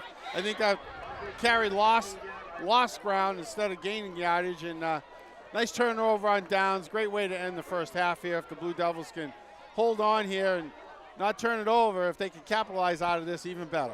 Leominster kicked off to open the football game, so a 2-for-1 potential is on the table as they are set to receive the second half kickoff. Something tells me the Blue Devils are not going to be happy with the score right now. They're going to try to push the issue. 4 receivers on 1st down. Back to pass. Lopez goes to the long side of the field, finds a leaping Aguilar at the 20-yard line to gain 5, make it a gain of 7 as they move the spot to the 22, and Leominster is going to have 2nd down and 3 to go, their own 22 at right hash, moving quickly here. Same 4 receivers. Back to pass Lopez. Got some time. Now pushed out to his left. Uncorks down the left side of the field. Jump ball leaps. Drinkwater makes the catch across the 35. Backpedals to the 30 and down at the Ram 29-yard line. Clock stops while they reset the chains. 56 seconds before halftime. What a pitch and catch. It's good for 55 and Leominster 1st down at the Ram 29-yard line. You talk about a 50-50 ball. That looks like a 50-50 ball, but when Drinkwater's on the receiving end, it turns into a 70-30. It was 70-30 the wrong way, Bill Thomas, though. That was underthrown, and he came back and got it. Underthrown into triple coverage, but the tallest guy on the field outleapt the defenders, came down with it. Trip set up to the wide side of this formation. Back to pass Lopez. Throws a dart over the middle. It's incomplete. It stops the clock with 33 seconds left before halftime. Leominster will have a 2nd down and 10 at the Ram 29-yard line, going right to left with a 19-14 lead and looking to add to it. A couple of receiver choices out there on the right side. Aguilar curling in from his wide receiver position. Looked like he was going to be the intended receiver, but Lopez choosing to go downfield a little further, but incomplete. When they realigned the spot, they actually moved the original spot back to the Ram 30-yard line at left hash. So on the incompletion, 2nd and 10 at the Ram 30-yard line left hash. Shotgun spread, 3 receivers, wide side of the formation. Drinkwater is one-on-one, tight to the boundary left. Back to pass. Now Drinkwater rolls out, middle of the field, throw, looks for Diaz, who was face up on a defender, but the pass is at his toes and incomplete. Yeah, and very uncharacteristic of a Cyrus Lopez right there, just a underthrown, poorly thrown ball, but one of the few bad passes we've seen him throw early in the season. He was open, just couldn't get it to him. Clock stopped on the incompletion, 26 seconds before halftime, 19-14 Leominster's lead. Time for at least 1, maybe 2 more plays. 3rd down, maybe more, depending on how quickly they can get them to develop and if they can advance the chains. It's a 3rd and 10 from the Rams' 30-yard line left hash. Trips wide side right of the formation. The shotgun snap. Lopez back to pass. Pushed out of the pocket. He is wrapped and sacked. Great job by the defense. First through the line to him. Nick Delovo gets to him, wraps and takes down Lopez for a huge loss on the play. It'll be 4th down and long for Leominster, 16 seconds before halftime. Yeah, big loss right there, pushing them way back. Out of field goal range. Out of everything right now. Yeah, a long pop. It's about all you got. You know, nice job there. Lopez trying to keep the play alive again, getting swung around, though. I give him credit for holding on to the football, even though he did get sacked for a 10-yard loss. Got a little nervous there, Bill Thomas, that he might try to make one of those plays that you just see if you can pull a rabbit out, and not the time for it. Smart move. Too, but yeah, you're right. Hang on to the ball, reset things on 4th down and long. So Leominster will have a 4th down Double sticks. They need the Ram 20-yard line for a first down. They will be snapping at the Shepherd Hill 36 1/2 yard line, middle of the field. Gotta at least talk about this, Bill Thomas. Do you think about pooch kicking here? Do you think about trying to pin him deep here maybe and not give him the long field, run the half out? 16 seconds. Yeah, the last thing you want is a turnover here at midfield and give him an opportunity for a big play. Absolutely. Run some time down here. About 16 seconds, a lot of clock to burn. But it looks like they're coming out with the offense here, Todd. And with a freshman quarterback, hey, try something new maybe, but I think they're going to throw the ball downfield here. 4 deep in formation, 4 receivers in the set. Put up a 2 on either side. Ball. Lopez, back to pass, double move. Keeps the play alive, goes middle of the field, jump ball at the end zone, leaping, and the signal is touchback. Touchback is the signal. The Leominster coaching staff is quite literally the definition of apoplectic. They are across the numbers. A flag is out. It will be unsportsmanlike conduct against the Leominster sideline. Coach Hunter Pawpaw came firing off the sideline, ran past Coach Devin Gates, who was running out there. John Savatelli, the get-back coach, himself needs to get back. He's standing out in the middle of the field. It's going to be at least one 15-yard penalty against Leominster. Ricky Encarnacion was the guy holding the football, but the officials say touchback. Ball to Shepherd Hill 4 seconds before halftime. Yeah, I'd like to get a look at that on LTV just to kind of see what they might have saw there at the end of that play. But very 6 or 8 plays right there where that ball came down. Once again, a 50-50 ball. A seasoned veteran officiating crew down on the field, and down in that conversation prior to the game, they let Coach Gates know they were a seasoned veteran crew. I happened to be there for that. Unsportsmanlike conduct signaled against Leominster's sideline. It'll be a 15-yard penalty, so it will advance the Rams. The touchback would have started them at the 20-yard line. You're moving up 15 yards from there, and they will have better starting field position with just 4 seconds left before halftime, chasing 5 in a 19-14 football game, which Leominster leads. And Bill Thomas, if this becomes a one-score game, there'll be a lot of questions about what happened in that end zone. Yeah, absolutely. If that took points off the board. Long way to go in this game, though. Double wing set, snap. Leominster jumped across the line. Gio Roman tried to jump the snap count, and he broke the line. Not really sure what Gio's looking for there. Just get this last play of the half. So 5 in the books. More seconds. Move the ball to the 40-yard line now. It took 2 seconds off the clock. They are not putting 2 back on. So 2 seconds before halftime, 19-14 Leominster's lead. Do the Rams press the issue here? Let's see what they do. They come to the line in the double wing set. Luke Hill will go up under center. Hill the snap, the flip, the reverse handoff, going back now the other way. It's Mello. Mello into the open field across the left of the formation. Midfield defense there. They will take him down shy of the Leominster 45, and it is halftime at Carmagnati Field in Dudley tonight. 19-14, Leominster's advantage in a back-and-forth football game.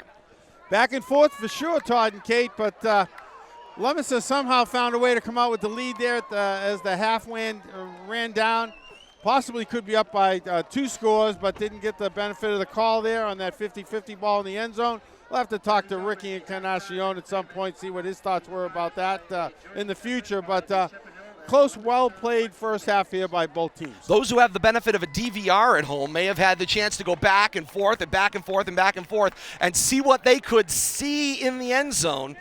But for the rest of us, we'll just have to catch a replay this week on Leominster TV.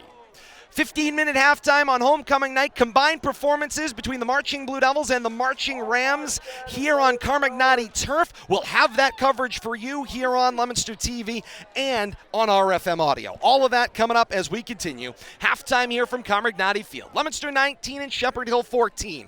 A break and we're back with more. Kate Robbins has got your first half stats, score from around the region, our impact player, as well as Bill Thomas's mid-game adjustments. You're not going to want to miss that. More to come. This is high school football on RFM Audio. I'll never forget the day I decided to go out for the football team. Mr. Banks, the JV football coach and my history teacher, asked me to stay after class. I thought I was in trouble. He said, "Hey, Darius, have you thought about going out for football? I think you'd be great." Fact is, I never played football. Fact is, I never had anyone tell me I'd be great at something. So, with no experience at all, I signed up. And a week later, I padded up and was running drills on the field. I never was great, but playing high school sports was one of the greatest experiences of my life. I was accepted by my teammates, and I learned that when someone believes in you, you can believe in yourself. Encourage a student you know to take part in a high school sport. This message presented by the MIAA and the Massachusetts Secondary Schools Athletic Directors Association. Papa, why can't we telegraph while riding a horse? Son, there ain't no one to blame but Jeffro. He was riding old Betsy the Stallion, tip-tapping away at his telegraph when blam! Ran right into the side of the saloon. Well, if Jeffro can't do it, neither should you. Don't text and drive. Visit StopTextStopWrecks.org. A message brought to you by the National Highway Traffic Safety Administration, Project Yellow Light, and the Ad Council. Hi, I'm Smokey Bear, and I made an assistant to help you out, because only you can prevent wildfires. Hey, Assistant Smokey Bear, call me Papa Bear, because I'm grilling up dinner. Do you get it? Yes, good job. So, what should I do with all these coals? Don't just toss them out. Put them in a metal container because those embers can start a wildfire. I understand. The stakes are high. Ha, ha, ha, ha. Learn more at SmokeyBear.com. Brought to you by the U.S. Forest Service, your state forester, and the Ad Council. Is there a student athlete at your school that deserves recognition? Someone who's constantly representing your school as a good citizen and should be acknowledged. Now is your chance to nominate a student athlete for the MIAA Student Athlete of the Month Award. This award is presented monthly to 2 student athletes who display excellence in the areas of academics, athletics, and community service. Students in grades 9 through 12 who attend MIAA member schools are eligible to receive the award. Visit the MIAA website at miaa.net to nominate a student athlete today. The Massachusetts Interscholastic Athletic Association, building the future through educational athletics. This is Bob Sosi, the voice of New England football, for the best high school football action in North Central Mass, featuring our award-winning broadcast team of Todd Robbins, Bill Thomas, and Kate Robbins. Keep it right here.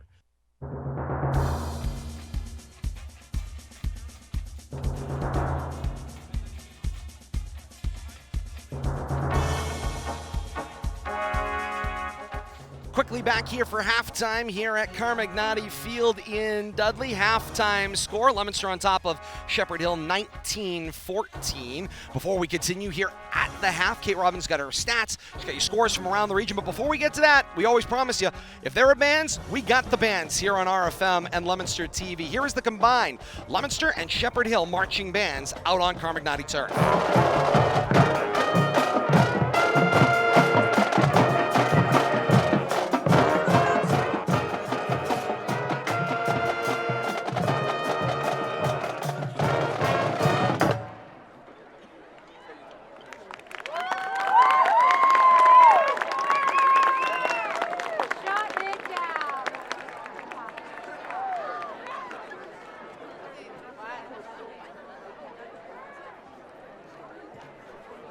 And that is the dual performance of Shepherd Hill and Leominster's marching bands. Bob Bergeron, we know, is a graduate of UMass's Marching Minutemen marching band, one of the best bands in New England and perhaps all across the United States as well. It's an award-winning marching band, and we are also told the band director here at Shepherd Hill, also a graduate of UMass.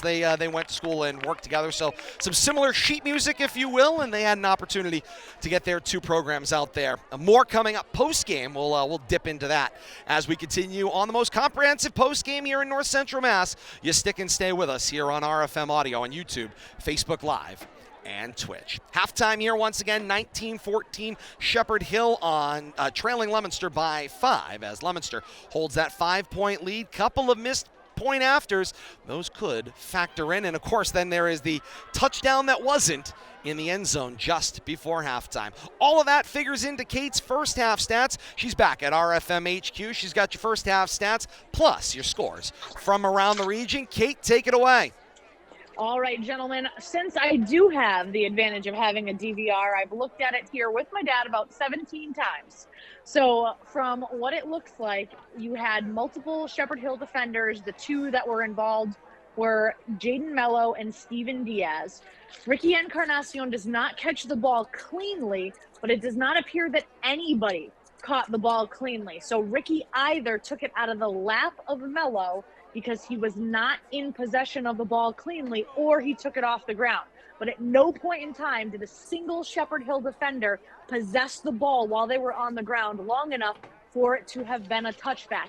Ricky did not catch it cleanly. Nobody caught it cleanly. He may have fought it out of the hands of the defender while they were juggling it, but there was no clean catch by anybody in that play from what I've seen about 7, 10, 12, 15 times. So at best, Kate Robbins, it's an incompletion, turnover on downs. The follow-up 15 yards for the argument would have been deeper on the field, but the ball wouldn't have come out to the 20 and then had the enforcement. The placement of the football would have been slightly different. You could argue if the defenders were bobbling it and Ricky was able to take it out of their hands, it happened that quickly. You could contest a catch by Ricky Encarnacion, not a clean one, but one where he was able to get it out of the juggling hands of Mello as he was going onto the ground. You cannot see from this side of the field if the ball ever touched the ground, but I don't think anybody could have seen it. So it could have been a reception by Ricky Encarnacion off of a bobble from number 5, Mello, the defensive back. All right, Kate. Well, it stands in question to say the least. All I know is I appreciate the I'm update. Saying definitively not a touchback. All right. Definitively not a touchback. And maybe a touchdown, maybe not. Still in question there. You've got your first half stats and scores from around the region. We certainly do. All right, let's first take a look at team totals first. Leominster, 246 total yards of offense, 164 of those coming via the pass, 82 coming via their rushing attack, 34 plays on offense, 2 turnovers for Leominster thus far. For the Rams, 185 total yards, 37 coming via the pass. Unsurprisingly, 148 of them coming on their ground game. 26 total plays on offense for Shepherd Hill, 1 turnover. Individual notable statistics for the Rams thus far in this game. If we take a look out of the backfield, kind of a whole host of people carrying the ball, but Josh Harrison thus far doing most of the work. He has 6 carries, 71 of the 148 yards for Shepherd Hill. You have 2 different receivers, one in Luke Welton. He has 2 receptions for 31 yards. Roden has 2 receptions for 6 yards as well. Luke Hill is 4 of 6 passing. He's averaging 9.3 yards per pitch and catch. He's completed 67% of his passes. The 2 touchdowns for Shepherd Hill. The first one comes in the first quarter. It's a 64-yard rushing touchdown by Harrison. And in the second quarter, the 24-yard touchdown reception by Luke Wilson. That's 14 points for Shepherd Hill. On Leominster's side of the ball, Braden Martin has done most of the rushing work for the Blue Devils. He's got 10 rushes for 50 total yards. He's averaging 5 yards per rush. In the receiving game, Osiris Lopez is 7 of 14. He's completed 50% of his passes for 164 yards. Ricky Encarnacion has 2 receptions for 35 yards. Brian Aguilar, 2 receptions for 25 yards. Katie Drinkwater, 3 receptions for 104 yards for the freshman. Katie Drinkwater has 2 of the touchdowns, both of them coming in the first quarter. His first was a 36-yard touchdown reception and then a 13-yard touchdown reception. Again, both of those in the first quarter. In the second quarter, Ricky Encarnacion had a 23-yard touchdown reception. Again, point after attempt, no good there. So Leominster right now on top of Shepherd Hill with a 19-14 lead. Todd and Billy, do you want me to go right into the Around the Region? Absolutely, Kate, as we're starting to see the teams reemerge to warm up for second half action. All right, then let's take our whip pretty quickly. Right now, out of Shrewsbury, St. John's on top of the Red Raiders of Fitchburg, 31-0 in the third. Assabet, Bill Thomas, on top of Nipmuc, 20-0 in the second. You sure you got that right? Oh, I do. You might want to double check that. I don't know if we've heard anything else from Mike LeClaire out in Fitchburg for Monty Tech, but we have the first quarter score 14-0, but I don't know if we have an update there. I do, Kate. I had a halftime score. Let me get that. End of third quarter. Bay Path on top of Monty Tech, 28-20. 28-20. All right. So as we continue, right now Worcester South on top of Narragansett 37-0 at the half. We have Wachusett 21-0 over Acton Boxborough. That was a first quarter score. Grafton on top of Marlborough in the second, 13-7 the score there. Hudson on top of Maynard 14-0 in the second. We have a final coming out of the game, Oakmont and Latin Academy. Oakmont a victor 29-6. West Boylston on top of Clinton 28-7 at the half. And I also have a halftime score, Peabody over Marblehead right now, 20-7 out in Marblehead. Again, that's Leominster's week 5 opponent. So Peabody looking pretty good for being undefeated going into next week. You've got it. So that's our whip around the region thus far, except, however, wait. The Leominster Linksters still undefeated in Midwatch A with a 215-222 victory against the powerhouse Titans of Algonquin in golf. So Leominster golf on a tear again this season. Another senior-laden Leominster squad as well. Coming off of, by the way, a big boys soccer victory yesterday as well, beating BC High 2-1. Game you saw on Leominster TV as well. I mean, that's great opportunity for the Leominster boys soccer program. I think some good of the for boys them soccer as well. players are here tonight supporting the football team, so that's great to see. Oh, absolutely. Hey, all sides have traveled well here tonight. We've got a great homecoming crowd here at Carmignati Field tonight. Go ahead, One Bill more Thomas. quick note. Kate, if you're still with me, we talked about Oakmont Latin Academy. I believe that's the Boston It is. Latin Academy. We actually Kate. got a message on Facebook that is So, confirmed. Kate and I were talking about that pregame. Yep. So it is the Boston Latin Academy. So Oakmont gets a victory in football. Very rarely do you go into a football game where the other school says, hey, let's compare MCAS scores and employability numbers. But that is most definitely, I'm sure Boston Latin said, we lost the football game, but that's all right. That's okay. You're going to work for us someday. Right. That's how that ended. We'll be conversation. attorneys and we'll represent you when you need us. But, but once again, reaching across, the highway, so to speak, Yeah, absolutely. into Eastern Mass, dipping into uncharted territory. It's nice to see Oakmont, attracting that kind of opponent and Latin Academy, venturing out this way. For those of us that work in the public schools, we hope to be Boston Latin Academy when we grow up one day. You did mention they're the number one academic oh, absolutely. high school public high school country, not just I was going to say, easily in Massachusetts and very likely, arguably across the country. Kate, as always, great job back at HQ in Studio P. You guys take care. We'll talk to you in the third quarter. Kate's busy. Indeed. Continuing on here from Carmignati Field, Todd Robbins, Bill Thomas, Kate Robbins back at HQ. Bradley Bedard here bringing you the pictures here from Carmignati Field tonight on Leominster TV. And great to have you along with us here on RFM Audio as we continue on with high school football action. Third quarter about to get underway. Ball about to go down the T40-yard line at our right, and Shepherd Hill will be kicking from right to left to open this third quarter. But Bill Thomas, quickly, your mid-game adjustments for both teams. Well, my mid-game adjustment, I think Leominster's got to tighten up on defense. They closed in on that mismatch applesauce offense that Rams are running, caused them to go spread, caused some problems, I think, when they went spread for the Blue Devils defense. I think they're going to have to adjust to that and maybe adjust to a more wide-open offense here in the third quarter by the Rams. Got to say, you got to be ready. I mean, that almost machine gun style. Quick Well, they started showing at the end of the first half there that no huddle. Certainly affected Leominster. There's the kickoff from Miller right into the hands of Xavier Cora, who was an up man around the 40-yard line. Cora just turns on the Jets, cross the 45 midfield and down at the Shepherd Hill 49-yard line. It was just instinctive, Bill Thomas. Ball got kicked to him, and he said, I'm going 11 yards in that direction. Yeah, he took it on a dead run and straight ahead, no side to side, picked up some nice positive yardage. Get some Blue Devils on the Rams side of the 50 here, start the third quarter. 6 seconds into the third quarter, 19-14 Leominster's lead. They've got the football. First down and 10 at the Shepherd Hill 48-yard line at left hash. Shotgun spread, 3 receivers in the formation. Snap and whistles kill the play.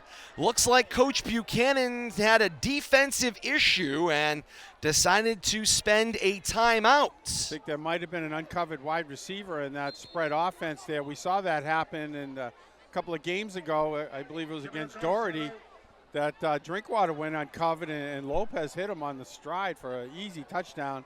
Could have been something going on offensively there that the very last frame of last moment where you could get it off before the snap of the ball. And I mean, you're talking about the first play of the quarter, first play of the half, and that's not when you want to start spending your timeouts, but if you see something, you got to do something. Not a time you want to have to, but like you said, Bill Thomas, it's one of those see something, let's stop it now before it gets out of hand. Absolutely. And so they spend the timeout. 11:52 to play here in the third. Leominster out for the first offensive play of the second half. 1st and 10 at the Shepherd Hill 48-yard line at left hash. Shotgun spread, 3 receivers, 2 wide to the right. Martin in the backfield with Lopez. Lopez asks for the ball. Give it to Martin. Martin takes it out to the left of the formation. Room off tackle. Takes it forward to the 45-yard line.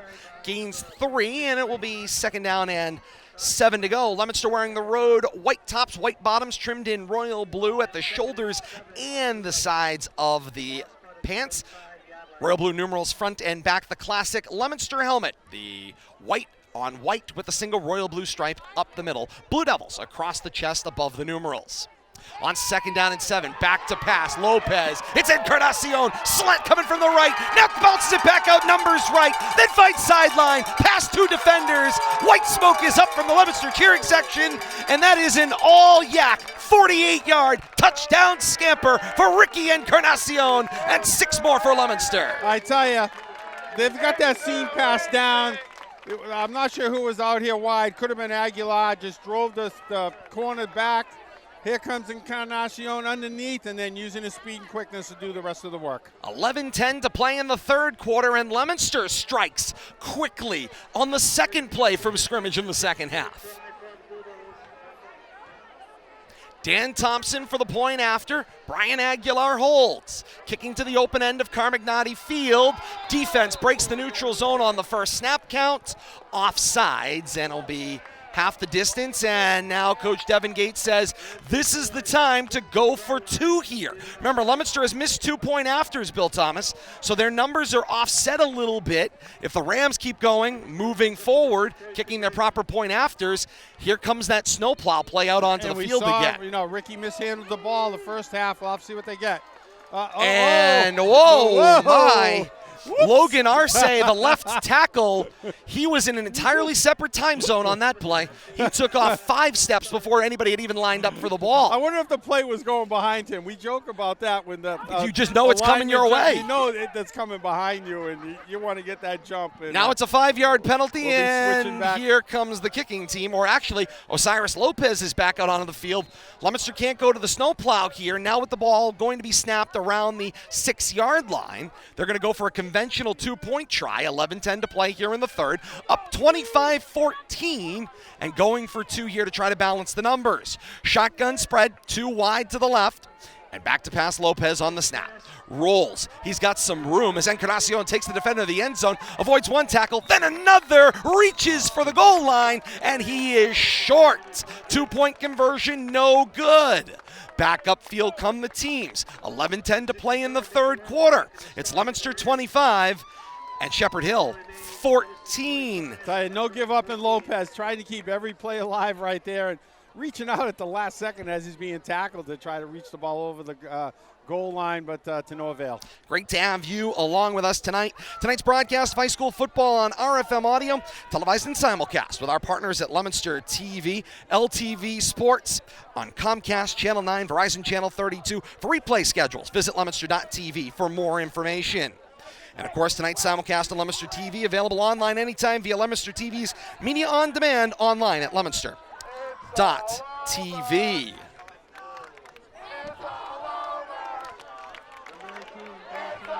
We'll get to Kate Robbins for that scoring drive summary as the ball will be set down by Thompson back 40-yard line at our left. 11:10 to play here in the third quarter. Not even a minute gone by here in the third. 25-14, Leominster's advantage. Kickoff goes down the numbers to the left. Will be returned from the Ram 19-yard line. With some space, up and across the 25 and out of bounds shy of the 30. They may have put him across the 30 at the 31. A couple extra yards there at the end over on the sideline. Still, Shepherd Hill Rams, poor starting field position again on their own side of the 50. It's been where they've been starting pretty much every drive tonight except for one turnover drive. But they did have great field position through most of the first half, Bill Thomas, somewhere in that 40 to midfield range. But struggling to get beyond that except for a couple of big plays. Double wing, flags fly. We'll sort that out. Kate Robbins got the Leominster scoring drive, excuse me. All right, 2-play drive covering just 1 minute, but 48 yards total in that one. Finishes off with a 45-yard touchdown reception by Ricky Encarnacion. The 2-point attempt, no good. Leominster on top 25-14. And to Bill Thomas's point, 31, their own 31 is almost average for starting field position for Shepherd Hill. Thank you, Kate. After the false start, the offside, 5-yard penalty, 1st and 5 from the 36-yard line. Double wing snap. The give went this side to Harrison. Harrison gets met by a wall of Blue Devil defenders, and at best, no gain on the play at the 36-yard line. A generous no-game spot right there, Todd. Nice job by the left side of the Blue Devils defense. Swarming to the ball. That's what you got to do. Tackle everybody. Hopefully one of them's got the ball. 2nd down, 5 to go. Their own 36-yard line at right hash are the Rams, wearing the home maroon top to bottom. Gold numerals front and back, the interlocking SH above the number on the back. That Boston College yellow gold-esque helmet with the maroon face mask. And the handoff on 2nd down and 5, snuffed out in the pile once again. This looked like Welton on the carry for no gain. They gave him a half a yard. Giving him 3rd and 4. They moved the spot marker ever so slightly. And they moved the ball up to the 37-yard line. Generous yard right there, but it's a big drive. Feels like this could be a game-turning drive right here for Shepherd Hill. They need to answer that quick strike offense put that quick touchdown up here to start the 3rd quarter for the Blue Devils. 3rd down and 4 to go. Ball at their own 37 right hash. Hill the snap, look for the handoff. Defender there, and down he goes. Is that Ossie? No, it's 69. Tony Kendall. Right through the middle of the line and right into the back pocket of Luke Hill. I tell you, he almost took the ball away from him right there, but definitely blew up his block on the offensive side and in the backfield quickly on that snap count. Tony Kendall, 6'2", 265, and Bill Thomas, fleet of foot and way outsized Luke Hill on that one. And outquicked him too, Todd. I tell you, you think the quickness of Hill, he could get away from him, but there's no getting away from Kendall on that play. 4th down and long, ball back across the 35 to the 34-yard line, and punt formation here for the Rams. Harrison stands at his own 24, goes angled punt right to left, across midfield and out of bounds on the near sideline at the Leominster 45-yard line. So it'll be Leominster 1st and 10. Their own 45 going left to right here in quarter number 3. 8:45 to play here in the 3rd quarter. 25-14 Leominster's advantage. Feels like this is where Leominster can really assert themselves here and take control of this ball game. That quick strike on that first possession. Get the Rams offense off the field, get the ball back in great field position. Have to see if the Blue Devils can capitalize. 2nd possession of the 2nd half. 1st and 10 Leominster, their own 45 at right hash. Shotgun spread, 3 receivers in the formation. Lopez asks for the ball. Drops 5 steps, looks up the seam left. Pulled out of the air by Ricky Encarnacion. Taken to the ground, and it is ruled incomplete at the 20-yard line. Big collision, though. Both players down on the field, Todd. Looked like a catch and fumble, but you're right, Bill Thomas. Both went up for the football. Encarnacion had it in his grasp. Both landed hard, and neither getting up. Here comes Encarnacion, has now gotten up on his own power and is walking off, but very gingerly. Yeah, both players went down hard, when not really able to protect themselves. And, I think the ground jarred the ball loose right there, but Encarnacion never had a chance to really make a football play. Good job by the defenders. Stay involved right there and turn that into an incomplete pass. Great effort by Encarnacion, though. A collective hold-your-breath moment here. 8:35 to play here in the 3rd quarter. 25-14. Leominster's advantage, and a Ram down on the field. The good news from our position, as they are immobilizing his head, is that he is moving his lower body. Yeah, making sure he's got movement in his extremities. And but yeah, I think he did take a hard hit to the back of the head the way he went down. But he is alert. It would appear he is moving, so that's always a good sign, Todd. Tonight's broadcast of high school football on RFM Audio is rebroadcast via our partners at 95.1 FM, WLPZ FM. Set your dial to 95.1 FM for a weekly encore presentation of tonight's complete broadcast, beginning each Saturday at noon. And while you're there, enjoy the great information, education, and entertainment for members of the community by members of the community on Leominster's owned and operated 95.1 FM, WLPZ. The great staff at WLPZ FM are always looking for new volunteers to expand their program offerings. For information on how you can get involved, visit WLPZ.org. And Bill Thomas, Jaden Mello was the defender downfield who got hooked up on that one, and he did walk off on his own power. 2nd and 10 back at the Leominster 45 at right hash. Shotgun spread. Lopez back to pass. Screen out complete in the right of the formation. It's Drinkwater across midfield. Tried to lose a defender crossing midfield. Taken down around the Ram 47-yard line. Nice quick receiver screen right there. Get some positive yardage. Going to bring up 3rd and short. At one point, Bill Thomas, it did feel like it got darker here Yeah, while they light were. went out. I was going to say a Where bulb or was the something light? went out up here toward our broadcast position, right around the 50-yard line and at the top of the stands here at Carmignati Field. 3rd down and short for Leominster. They need the Ram 45 for a first down. Give it to Braden Martin. Martin, a gap run, cross the 45 and upended across the 40 to the 39. It's a Leominster first down and the drive continues. So I just realized something, Todd. Yes. With that carry, we didn't give out a hard-working player of the first half. We did not. And I'm giving it to Braden Martin. All right. I'll tell you, he's got a lot of tough yards. He's been the yeoman, done the yeoman's work at running back tonight. Yeah, he doesn't have great stats. Done a great job 1st and 2nd down, helping to move the football. I think that's my vote right there. On 1st and 10, Lopez out of the gun, back to pass, slides to his right end, throws, leaping catch made across the 15 and down at the 13-yard line. Brian Aguilar goes to the 2nd floor and brings it down. Gain of 30, Todd, right there. Doing some fast math. I tell you, Lopez is just on the same page with his receivers, leading them, knows right where they are. I mean, playing like a veteran. It is a dynamic offense that Leominster is employing in 2022. 7:10 and counting to play here in the 3rd quarter. 25-14 Leominster's lead, and the Blue Devils looking to add as they drive from left to right. On 1st and 10 from the Ram 14. The snap, the roll, the throw, slant is caught, eluded defender to the goal line and in. It is a Leominster touchdown for Juan Miranda. Makes his first catch, 5'9", 160, the sophomore wide receiver, Miranda. The slant coming from the right, catching to the goal line in, and it's another 6 points for the blue and white. And another weapon whose name we haven't called yet this season, but the Blue Devils keep finding them, and pays off right there, pay dirt, and expand that lead here in the 3rd quarter. 6:51 to play here in the 3rd. It's 31-14 Leominster's advantage. And Dan Thompson marks off the distance. Aguilar to hold, kicking into the open end of Carmignati Field. Ball down from Aguilar. Kick from Thompson is up. It is off the crossbar and no good. Back upfield come the team. 6:51 to play here in the 3rd quarter.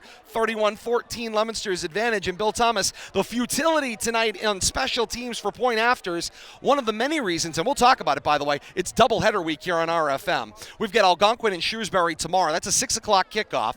5 o'clock countdown to kickoff from Shrewsbury's campus tomorrow. We're looking forward to that one. Shrewsbury, Bill Thomas, under Coach John Aloisi, very rarely, if ever, kicks the point after. They always go for 2. Yeah, I think they must have some, mathematical statistics that say, more often than not, you can get 2. You give up 1, but more often you can get 2. So that's the way to go. And we'll have to see if they employ that strategy tomorrow night. And we'll have that action for you here on these same RFM platforms, YouTube, Facebook Live, and Twitch. And worst coming to worst, a local coat hanger in your front yard if the need be. Ball in the tee, 40-yard line at our left. Thompson sets his line. And now on the approach, Thompson swings the right leg hard, sends this one angled from right to left. There's a collision by a couple of the Gunners on the way downfield, wiping each other out, but the return comes across the 25, stood up around the 27-yard line, and there will be no further return. Nice return on the play. Troy Fernandez on the return, gains 8.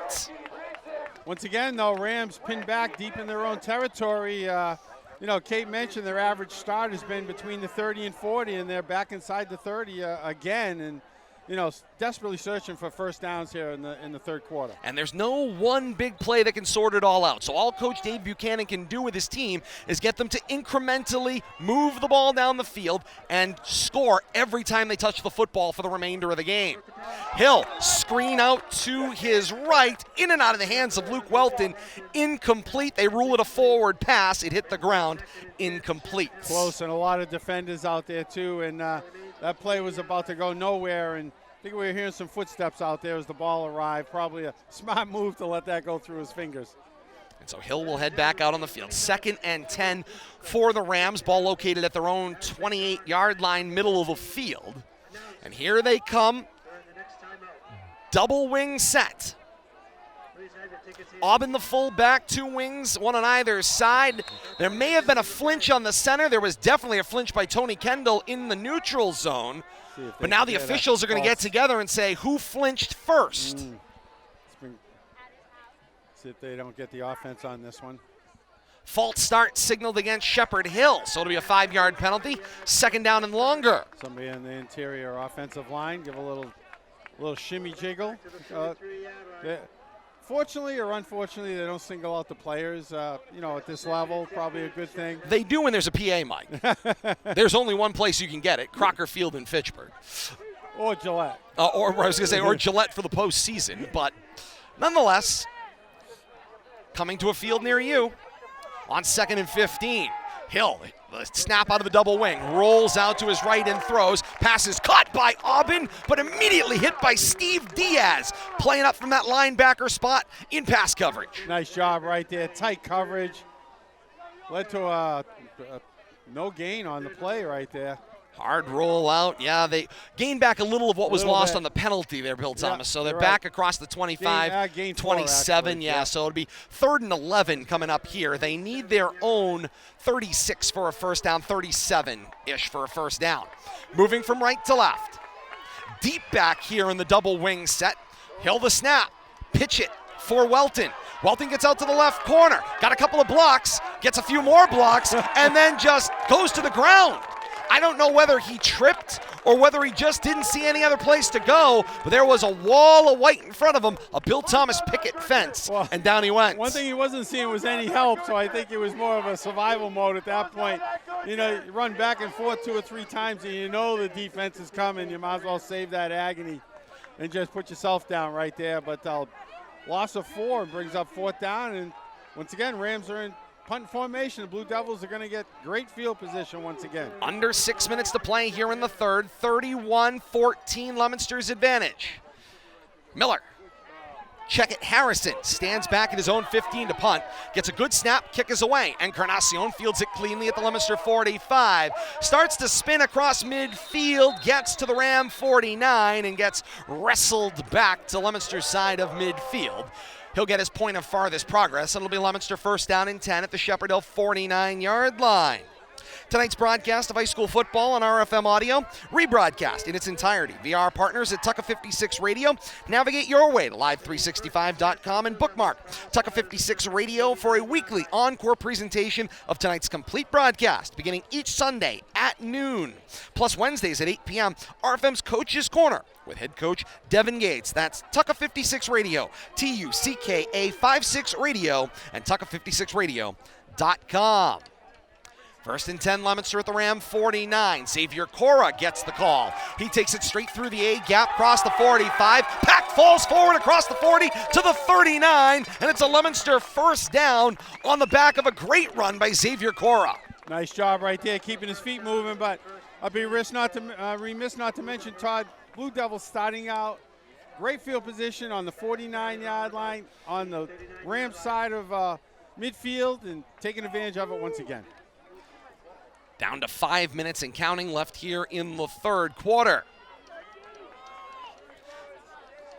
Shotgun spread, 3 receivers in the formation, 2 at the wide side left, and Lopez asks for the ball.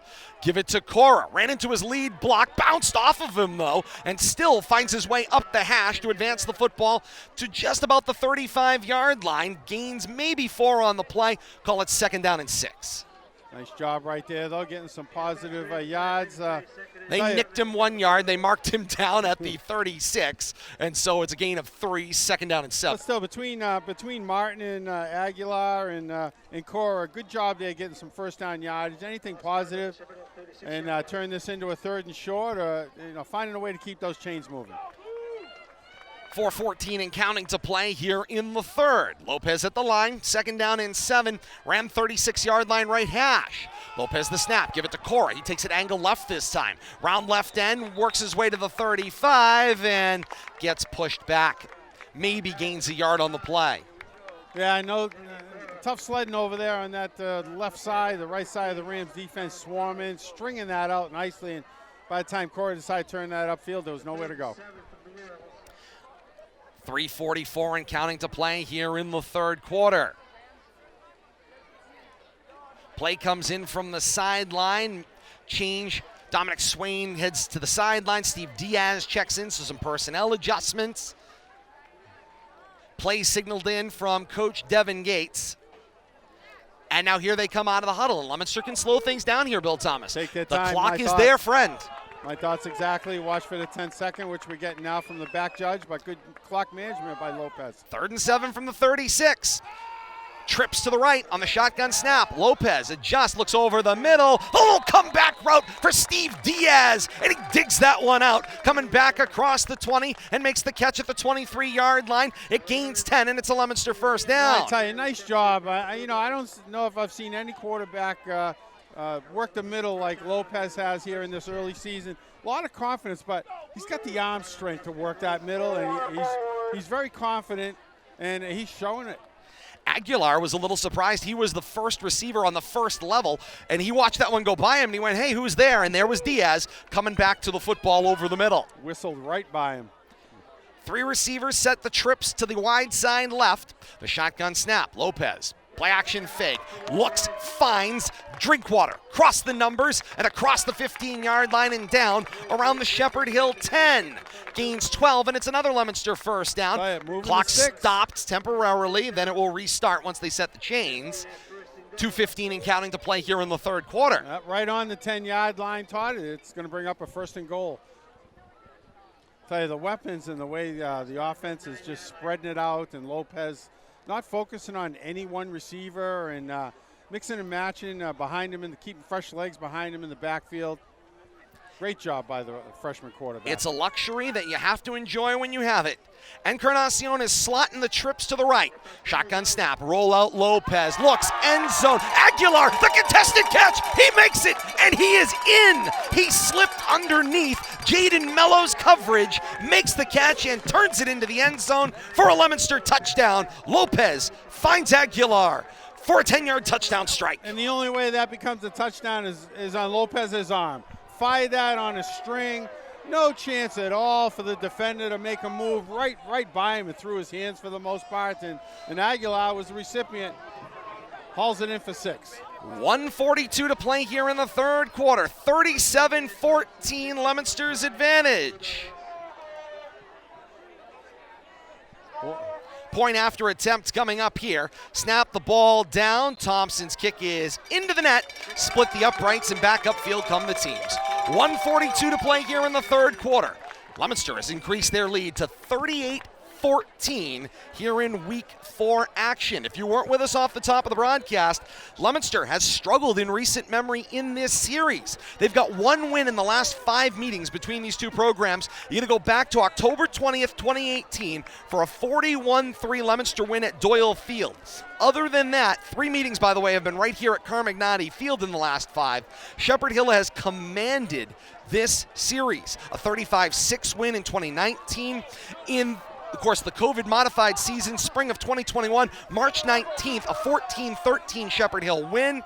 And then October 1st of last year, in the fall season, 34-3 33-20. Shepherd Hill takes the win in the most recent meeting between these two teams. You go back to that October 11, 2019 meeting, 35-6 Shepherd Hill's win. That one was shortened by mercy rule in the rain here at Carmignati Field and was played earlier because of the mosquito-borne illness. Who would have thought COVID was on deck after that?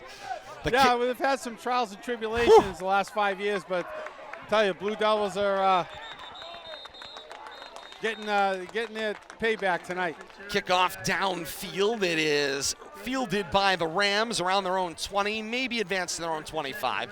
Short return on the play. They actually mark it across the 25 at the 27-yard line. So it'll be 1st and 10 Rams, their own 27-yard line. Kate Robbins has got your Leominster scoring summary. I certainly do, gentlemen. If we take a look at that one, 4 minutes, covering 49 yards. They had 3 first downs in that one, capped, however, by that 10-yard reception. Osiris Lopez to Brian Aguilar, 295 yards passing for Leominster's offense thus far in this one through 3 quarters. Wow, wow, wow. First down play. Hill double move. He had a receiver who had beat 2 defenders downfield, but the pass is long and incomplete. Bill Thomas, it looked like to my eye, trying to catch that number that just ran back. I thought it was a Drew Aubin, maybe? Maybe 21? When he comes out, he's going split right. Or actually tight end right, but see where he comes out. But yeah, just long, and Rams getting a little desperate here right now. How about 295 yards passing for Leominster, and we're not even into the 4th quarter yet. The carry there for Harrison, who was the right wing back, turns the corner, cross the 30 to the 31. Gains maybe 4, 3rd down and 6. Yeah, I tell you, great offensive showing. And after giving up that touchdown in that first play, come back to outscore the Rams 38-7 ever since. Here they come to the line on 3rd down and 6 at their own 30-yard line. Snap, give this time was quickly snuffed out on the play. Mello on the carry for the Rams. Gains maybe 3 on the play, cross the 30 to the 33. I'm not giving him anything. I pointed to the wrong number. It's all right. Maybe 1. Bill Thomas, I'll follow anything you point to. I'm trying to watch the sticks at the same time. Kate, I miss you. 4th down and 4 to go. Ball located at the Ram 33-yard line, middle of the field. Desperation time right now for Coach Shepherd Buchanan Hill. says we're going for it. Down 38-14, 10 seconds left in the 3rd.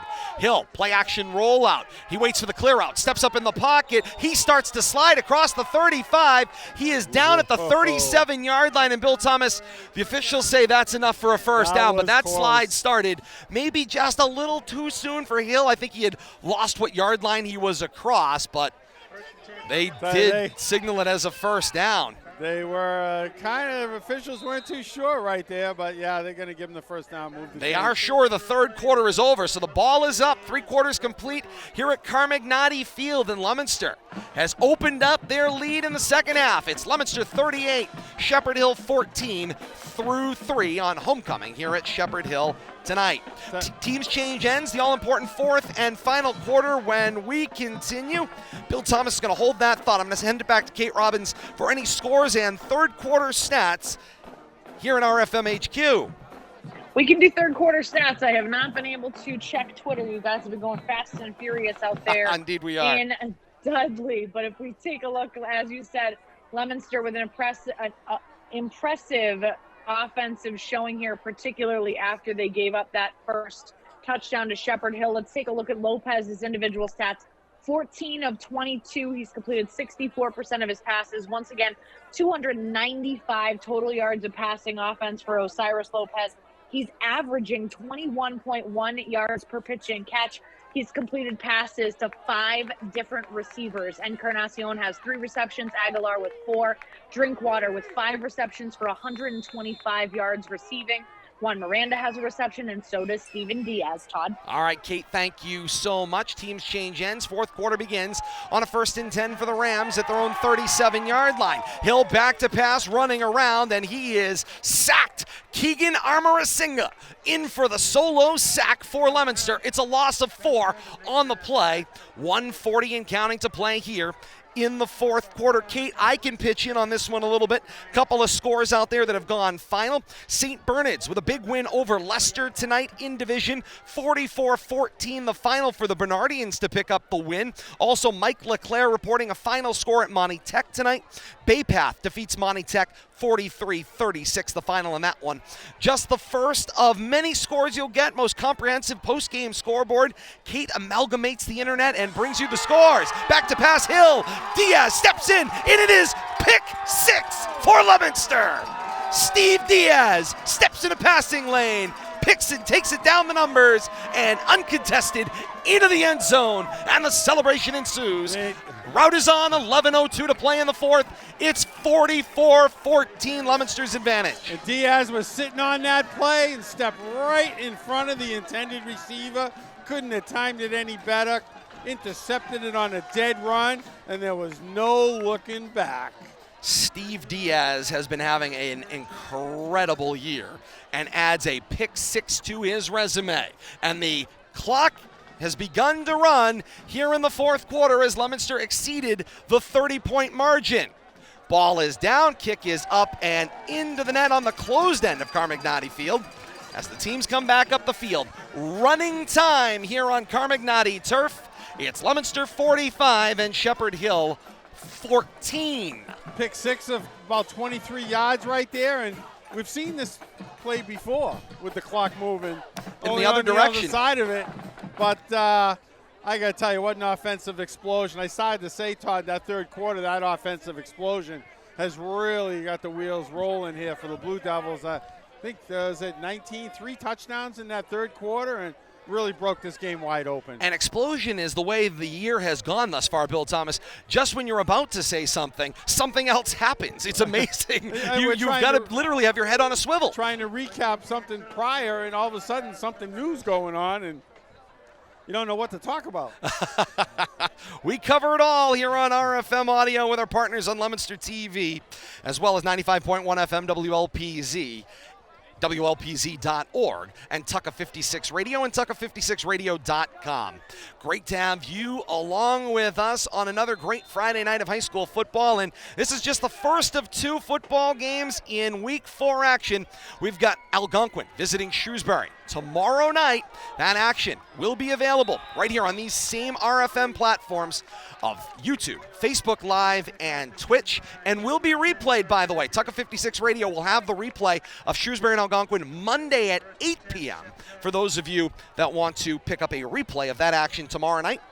Return there by Troy Fernandez once again for Shepherd Hill. They'll have the football 1st and 10, their own 34-yard line. They're trying to find a football. Meanwhile, the clock just continues to run. Under 9 minutes to play. They're still looking for a ball. They found one on the bench. And I'll tell you, Coach Dave Buchanan's squad exploded for 41 points last week versus Fitchburg. This is a good Shepherd Hill team. They started off strong in the first quarter and then seemed to get a little stuck in their own mud. Ran into a buzzsaw. Flag is up. Back to pass Hill. Over the middle. Pass is caught. And Carnacion will make the hit on the play. Flags at the line of scrimmage, Todd, on both sides. Back at the original line. Billy, it looks like that's a zero on the, but we don't have a zero. Unfortunately, we do not. And he is injured too, slow to get up. Maybe we'll get a better look at the number here. Got sandwiched in between 2 defenders there. Caught the ball on the fly. So they will check on the player. Clock does stop for an injury, so we did find something that will stop the clock. 8:02 to play here in the fourth. 45-14 Leominster's advantage. Play is up. Number 8. Correction, Ethan Berry makes the catch. He was also the player slow to get up. The good news is he is up and walking off on his own power. And he will make his way to the sideline. maybe just needed to catch his wind there as he went down hard at the end of the play. And on top of it, he loses the catch on a legal procedure at the line of scrimmage, so all for naught. And it looks like maybe a little tight quad or calf muscle they are working on here on the near sideline. The running time is running once again, under 8 minutes and counting here in the fourth. As we say, the clock will not stop for anything other than an injury. Really no sense of urgency right now. Just both teams would like to get out of here with no injuries. Exactly. Just make it through the next 8 minutes or so. There may have been a jump. Everyone holds their flags. The handoff went inside and gets stood up at the line.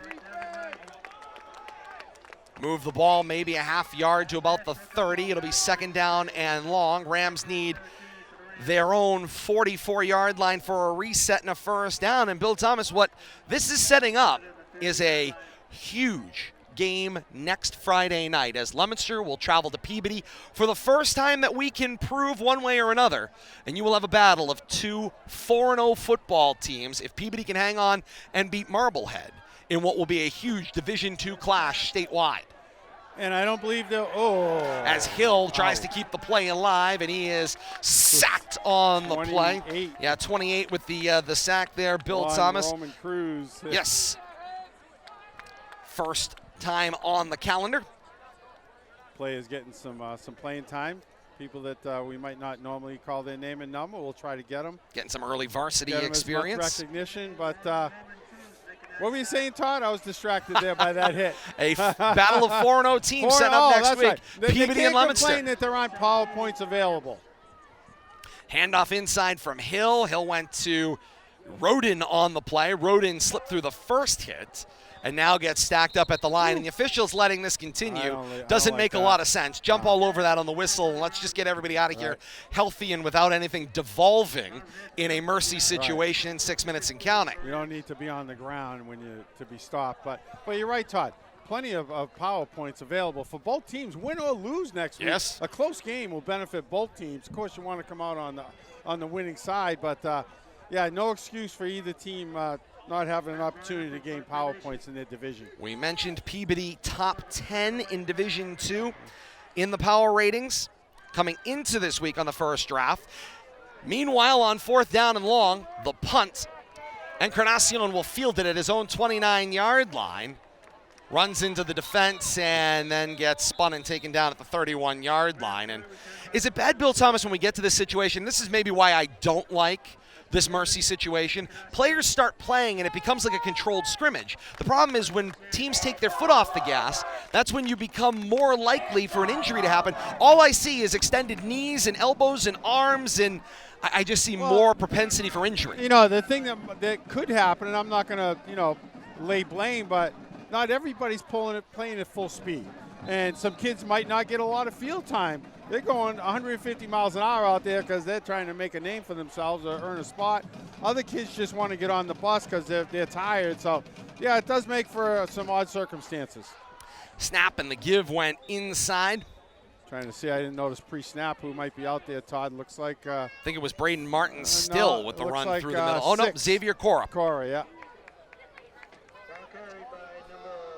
Actually, Christian, I think is that 5 or 6? No, Five. Five. Yeah, it was Xavier Cora. Yep. His number's been riding up all night, so the 5's been looking like a 6. If I would pay more attention pre-snap, then that post-snap wouldn't be so confusing. Got 2 on the play. It's second down and 8. Snap, give for Cora. Cora into the open space left of the formation.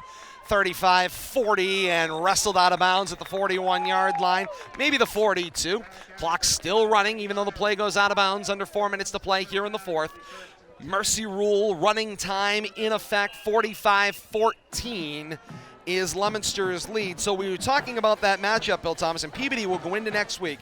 They started 8th in the power ratings in the first draft this week. The win over Marblehead likely helps boost that a little bit. So they will be a top 10 team. Leominster, who was 15th at 3-0, looking to again expand that number of their average margin of victory. They're not going to get any help, maybe a little help with their power rating points on their opponent rating for their strength of schedule, but they're going to need to continue to run the score up to continue to increase their average margin of victory. And again, one of the many reasons you could argue this is senseless. Also a note, by the way, on average margin of victory, it is capped at 14 points for any one game. Yeah.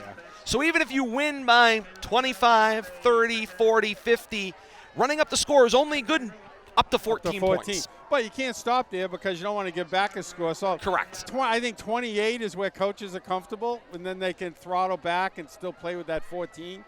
But, yeah, you're right, Todd, but there'll be plenty of opponent power points on the line for both teams next week. It'll be an exciting first trip to Peabody. That is for sure for this Leominster program and this broadcast as well. Like 23 on the carry that time, Indeed, I think, Todd. first carry of the day for Aramis Reyes. He had a return earlier in the football game. Reyes, the sophomore, 5'9", 175. Some different numbers out there right now. See, Memi Elias will line up at wide receiver, Dominic 7. Swain is also out there at the H-back. Running back. And, Juan Miranda, who had the touchdown catch earlier. Yeah. Will be set up with Memi Elias here, 2 receivers to the left of the formation toward the boundary here, 2:05 and counting here in the 4th. Lopez continues at the quarterback spot. That's good experience for him, one way or the other. Work the clock, watch the officials. It's all learning. When you're a freshman at 14, every play is a learning experience. Indeed it is. The snap. The give for Reyes. Reyes finds some room in the right of the formation. 45 midfield stacked up there. Gains a handful, 4, maybe 5 on the play, and it will bring up a 4th down and short. And we are 98 seconds before the clock ends this one. And now the back judge has launched a flag, and now the umpire has launched a flag. They might have flagged each other, is what may have been, because they're yelling at each other, and flags went up in either direction. Somebody's using some language, I think, that they don't like. Let's see which way. It could have been a little they continue to point fingers. After the play was over, unsportsmanlike conduct signaled against Leominster. Yeah. And it will be 4th down. So the flags will go against Leominster, which... Flags don't stop the clock, though. So they do not. We're going to see one more play. I'm going to... well, unless Coach Gates decides to maybe call a timeout, and that could be the end of the game. We talk about classy, Bill Thomas, and He of course, won't do that. Leominster's been on the wrong end of this before. They have. And so maybe perhaps, winning and winning the right way is the lesson that can be drawn out of this one as well. Instead of letting the kids stand around out there, at least run one more play. And so Leominster takes their time. We're under 40 seconds here, so you're under the play clock, but the spot came before 40, so Leominster's going to have to snap the ball at least one more time before closing out this 45-14 victory here at Shepherd Hill tonight. 5 seconds on the play clock. Lopez asks for the ball. Give it to Reyes. Reyes into the defense. Cross the 40-yard line to the 42, and that's all she wrote. Fans start to head toward the exit, and the final 5 ticks will come off the board. Leominster picks up their first win over Shepherd Hill since 2018 with a 45-14 victory on the road at Carmagnati Field tonight. Leominster improves to 4-0 in 2022.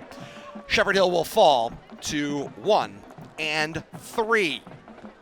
Bill Thomas, it was definitive. Leominster didn't score the first one tonight, but when they did start scoring, it was contagious. Well, I have to tell you, Todd, I was happy to see some adversity thrown the Blue Devils' way in that first half, especially falling behind, quickly after that first play, that quick strike, and that really woke up players up. I'm sure the coaching staff didn't panic. If you're going to get shut out, it doesn't matter if the other team scores 1 touchdown or 10 touchdowns. You got to score on your own side when you get the ball, and the Blue Devils did that frequently tonight. After that first score, found a way to outscore the Rams 45-7 the rest of the way after that opening play scored in the first 15 seconds of the game. So Blue Devils found a way to get that defense all on the same page against that mismatch applesauce offense. Saw them come out with that wide spread offense there, the Rams did, and I'm sure that the Blue Devils weren't really prepared for that, but I'm guessing they were prepared for pretty much anything, and they responded to that well. And I thought they once that opening touchdown was erased from their memory. I thought they did a good job controlling the rest of the game. Indeed, they did. Leominster, a 45-14 winner tonight here at Carmignati Field, sending the Shepherd Hill fans on a homecoming Friday night home with a loss.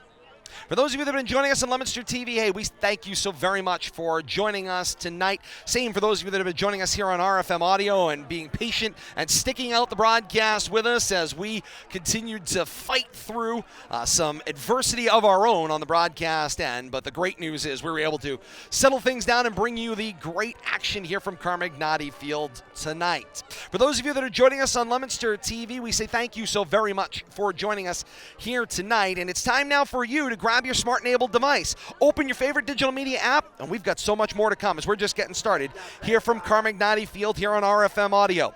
Our post-game extra comes your way next. Kate's got the complete stats. We've got the most comprehensive scoreboard in Central Mass coming up post-game for your ride home from your game. Plus, we have got a performance from the marching bands here tonight. There'll be a post-game performance coming up. We'll dip into that.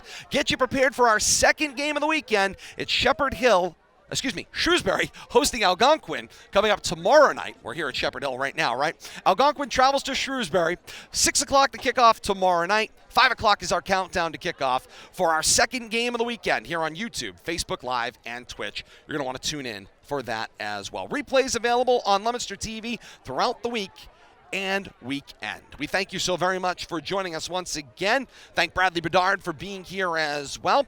For Bill Thomas and Kate Robbins, I am Todd Robbins saying so long to those of you joining us on Leominster TV. Go grab those smart-enabled devices. Post-game extra next. Once again, the final score here from Carmignati Field. 45-14, Leominster's a winner. They improve to 4-0. Shepherd Hill falls to 1-3. Post-game extra next. This is high school football on RFM Audio.